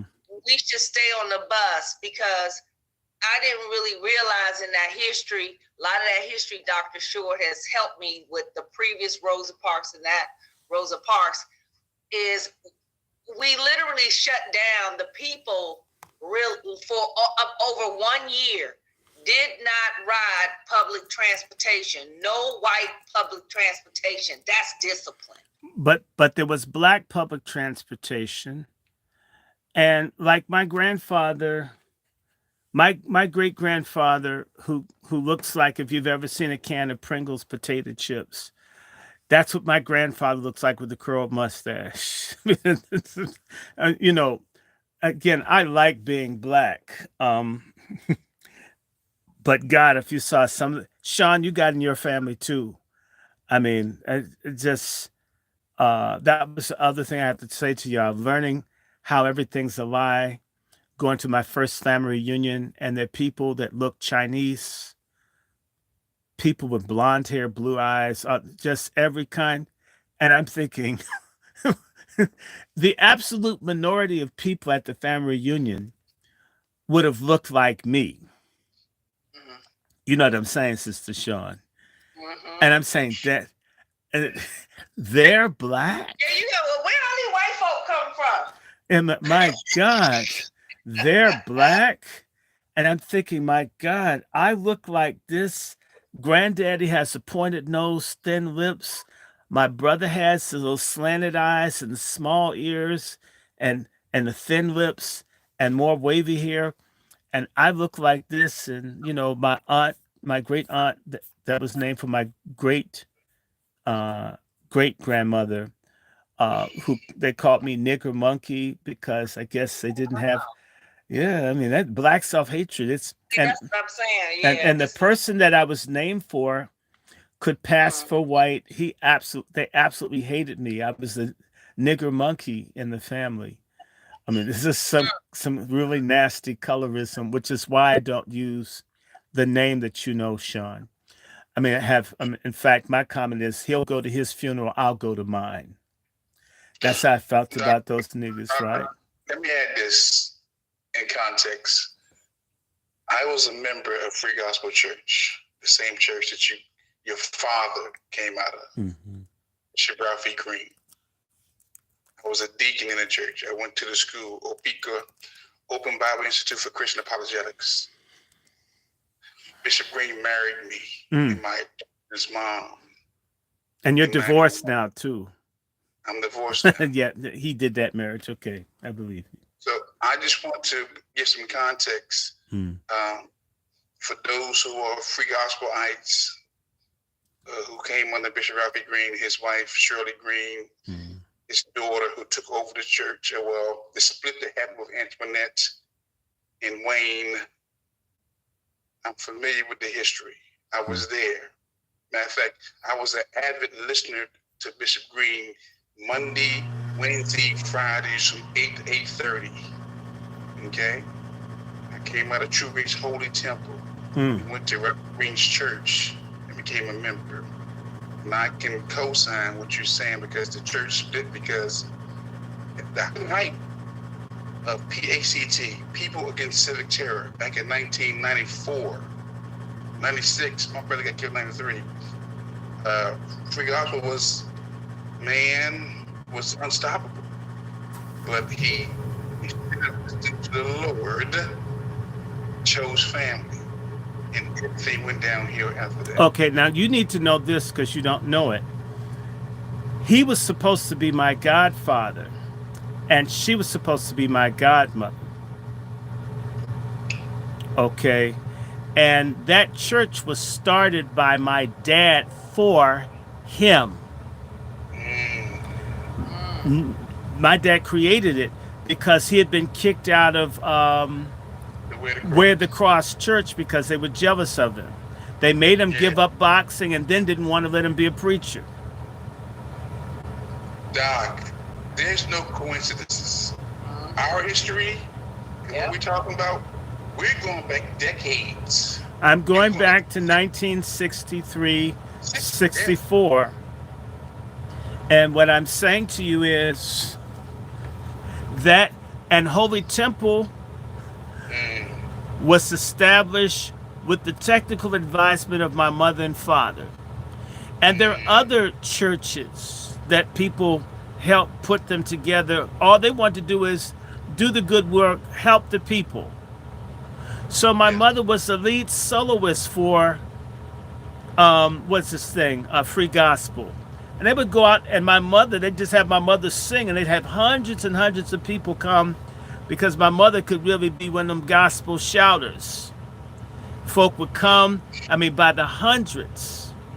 They made that church for him, and they never, when I talked to Wayne in 2010, I told Wayne, ask your mother, who started the church for you? I don't want anything. I don't want a love offering. I don't want to be in the funeral program. But damn it, ask her who started where your family got rich. Who did it for you? Tell her what I said, and she'll says, you know what? If you dare tell her what I said, you will be thrown out of your own church. I dare you to ask her who started it. Remember, he got kicked out around what, 11? Yeah. Yes. He and I had a conversation in December of 2010. How about that? He went and he asked. So I don't want nothing. Know what the truth is. We should be friends at least. I don't want anything. Do you get where I'm coming from? There is a dark, contaminated heart of what I call Hollywood. It is a performance. It's like Holy Ghost Star Search. Or should I say, Black Christian Idol. It isn't about serving the people. It is not about teaching liberation from sin and liberation from racism and black self-hatred. It isn't hard to do. I do a little bit on social media. That church should have been a place where I grew up and we had a whole, and you and I would have met, we would have been doing all this stuff. We were sabotaged by these fake pharisaical boomers who were more into being praised and enriching themselves than doing the work of the people. This is the story of black people in Africa, the Caribbean, worldwide. We are cursed by this need to be worshiped and for all the money to come to me and my family. Yep. Instead of thinking, so when I would go, did you know Trinita Payton, Carlin Payton, Betty Sanders? You know them? I gotta see a picture of him. Gregory Sanders. You do. He's the audio man. He's very tall and he's a cop in Prince George's County. Yes, I know. Okay, Greg, I know he's Greg. my cousin. He's my father's baby sister's oldest boy. You grew up with my cousins. I'm just saying to you, we had all this in common and none of that was enough for people to even talk to each other. Okay, that's how bad this thing is. So all of us, everybody came up together. We go all the way back. This stuff, and I'm just saying to you, our people, when slavery ended, the plantation was replaced by the no good black church and sharecropping. And then the new plantations, the Democratic Party, welfare and other things. There's so many different, but there's still a plantation. And it says, you'll know the truth and the truth will make you free. The truth is that you don't need any of it. You only need God. And then it says, when you have God, don't forsake the fellowship with the righteous people, not hypocrites that take a bunch of breath mints after doing blowjobs and drinking that come to church. You know, you can smell the alcohol and stuff. You can smell the strippers' coochie on people's clothes. Yes, you can. Yes, you can. Okay. Again, Doc, I just wanted to add some context. Right, yeah, don't get started. It's 10 o'clock. Go ahead, Q. Thank you. Thank you so much for coordinating this birthday. And yeah, I'm gonna I'm just glad to be here in the company of good men, quality men, and men that I adore. The black man, hail to the black man. And God bless black women. And God bless Chef C. He's been a little quiet. Everybody's been listening. And that's what it is, because it's your birthday. We're here to absorb. There's so much more to absorb. And we're going to get it on round 2. We're going to get it next year. Next year. Anybody in the panel that has anything they want to add on I'm going to what Dr. Short mute to the conversation? Chef C, brother Roland, I know you guys have been on mute, but if you guys got something you want to add before we close out, more than welcome. I'm going to just say, in listening to Dr. Short talk about his life, and you look at some of the similarities that we've all had, why Dr. Short chose this topic. We need to understand that he has a method for why he chose a topic. And for someone who had lived from Johnson to now President Trump and then seeing the struggle for true liberation of Black American people, you get a glimpse of through his life what we've been through, what we've accomplished, what we haven't accomplished, where we're going. And we need to get a real clear perspective of what we need to do going forward. And in his Ronald Trump fashion, he will close out the show. I want to thank you guys so much for such a wonderful tribute. You don't stop it. I just need. Go ahead with that old madness. I got hair just Jesus like your. is enough. I've got your Jesus. Think it's too much, D. I've got hair just like the guy that you've been praying to. I need you to continue to support me. And I know some of you are butthurt over the DEI cuts, but I'm going to make it up to you, I promise. Just like I promised not to cheat on Milena. This means so much to me. Chef C, you're a hell of a mensch. I mean, you make some great fish.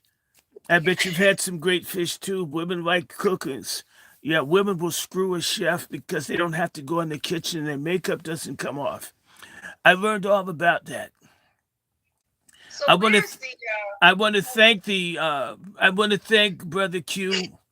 I mean, you got out before I could give you the second step act. So, but it's still a lot of love here for you, Brother Robin. Cool it with the guns. Cool it. You need to be cool.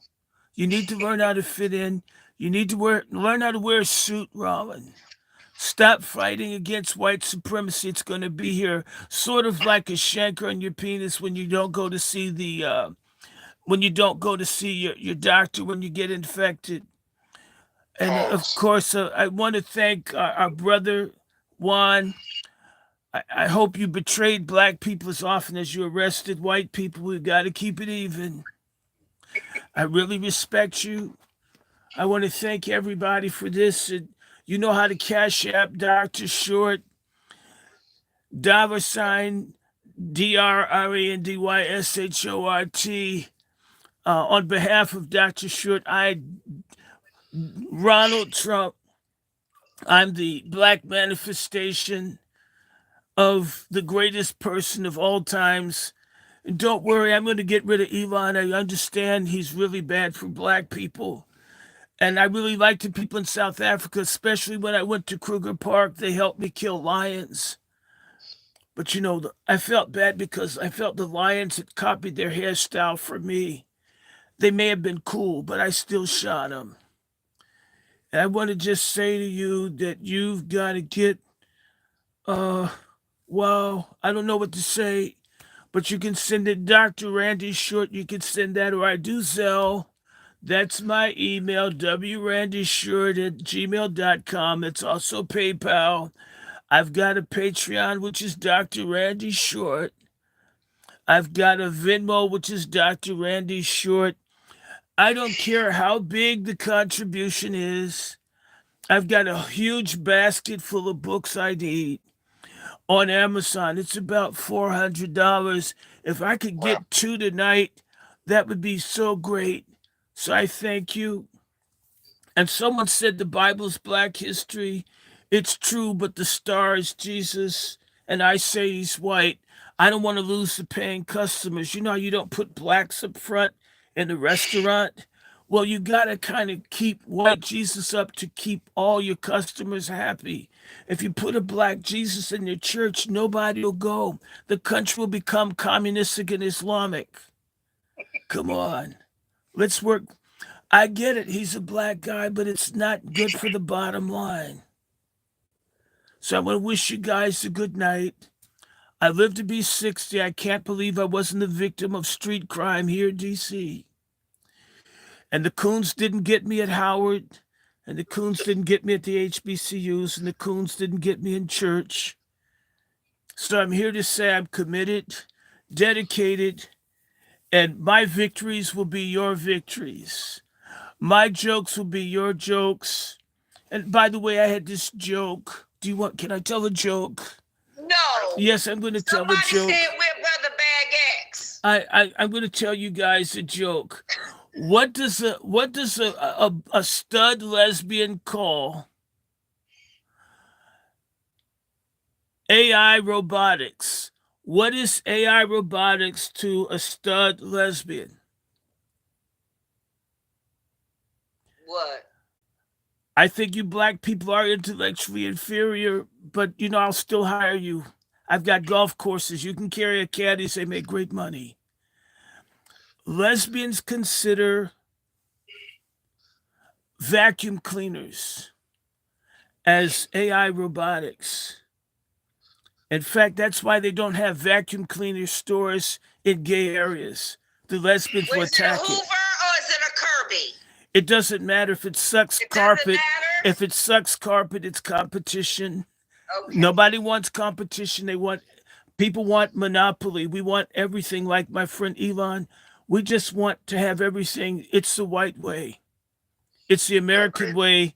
It's MAGA for certain people. So I'm going to close out here. And maybe Brother Bag X will be with someone else. Brother Bag X wants to sack Trump. No, well, he hates me because he's a black Democrat. Those are the dumbest ass people. They voted for this whore named Kamala. I mean, Kamala Harris with the amount of people she slept with, she should have had a chain of prostitutional Airbnbs to capitalize her harlotry. So I think she's the most undercapitalized whore on her level. It's unbelievable. What a waste. It's a bloodbath. Well, don't they say hoeing ain't easy, just like they say pimping ain't Well, easy. hoeing ain't easy, but hoeing You pays. can't blame her. Hoeing pays. One thing that will sell will be bacon and pussy. Thing, right? Bacon and Equal pussy. Opportunity, pimping and hoeing, right? Fried chicken, bacon, candy, sweet goods, and pussy. Always for sale. I even had to buy some from Stormy. I couldn't believe it. When I grabbed... Wait a minute. Stop it. There's tariffs. So there's a significant increase with inflation and the tariffs on the bleak. Well, I don't think so. I believe if there's your birthday, and what we need you to do is to stop these tariffs, 25% in this inflation. So the price of eggs, you know what they say? What that got to do with the price of tea in China? The new thing is, what does that have to do with the price of eggs in America? Well, what we do know is what COVID did with the price of sex in America. It came way down. Low gas prices, good economy, and affordable sex for the people that aren't married trying to pay to stay in lofts. Thank you, Ronald Trump. Thank you. God bless America. Randy Trump. Bye-bye, y'all. Okay, guys. You guys stay white. Okay, guys. How y'all doing? So we're going to do a couple of these. And the good news is that my new Mac with Firefox lets me get online. So my other one had an operating system. Between that and the change in StreamYard, that's been the big mess up, along with me having a defective modem. So how y'all like this? I wish they all could be. Okay, I'm not trying to be a slave queen or anything. I'm here to make fun of our political situation. But look for me to do more of these now that I've got, I don't know, I'm kind of retarded with technology. But we've got, and I could take this off. I like my head better anyway. But, I want to thank everybody for participating. I'm doing a show with Dewan B on Friday, and I may do a show tomorrow. There's a lot to talk about. Got to talk about what's going on. I'm really angry with Elon Musk. I can't stand him.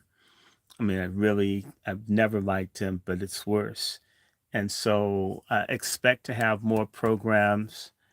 I'm going to speak it into existence that we're going to be healthy no matter what. And cancer can strike the same house twice within a year. And at the same time, nothing's impossible for God. So I'm completely confident. Live or die. If it's God's will, fine. I don't mind dying. As I said, I've died once about 55 years ago. It wasn't so bad, if you know where you're going. I want everybody to be happy. I look forward to turning 60 on Sunday. If you're a Christian, and I won't use any foul language, I've got a sermon that you need to hear. I'll probably be dropping about 1:30, 2 o'clock. It'll be Stop in the Name of Love. It's going to be a very serious theological discussion and exegesis on our people. You don't want to miss it. I want to thank all the moderators. I love all of you. Thank all the people who checked in. And let me stop for now, and we'll resume. And I don't know, I've been feeling great, although they're claiming that my cancer is spreading. But how do they know? PSAs aren't very accurate. I feel great. The only thing that's messed with me lately is the weather got cold. It made me sleepy. But you guys support this. Know that I've got someone that's sending me a mixing board so the sound will be better. There's all kinds of stuff coming. Can't wait. Can't wait. Love everybody. Thank you. I can't believe I'm at 60. My brother died at 53. My dad died at 69. That means if I live 9 more years, I will have lived as long as my dad did. So, and I think I'll live longer. Pray for my mom. She's 82. It was really weird for her to get all this bad news. But all things work together for the good of those that love God. It says that in the scriptures. And love and peace and blessings to everybody, to everyone, wherever you are in the world. And like I said, I've always had people that were white that were good to me. I love them too. What we don't do on the Angry Black Man's platform is preach racial hatred of anybody. Most of my godmothers weren't black. Loved them. They raised me. I was lactose intolerant, so I didn't get to suck white titty growing up, but the opportunity was there. My stomach and gut flora wasn't down for it. Black ones either. So, just telling y'all the truth. I'm going to let you guys go. Thank you, thank you, thank you, thank you, thank you, thank you, thank you. I don't know who Pat is. Someone sent me this message, so I'm going to shut this one off. This was a lot of fun.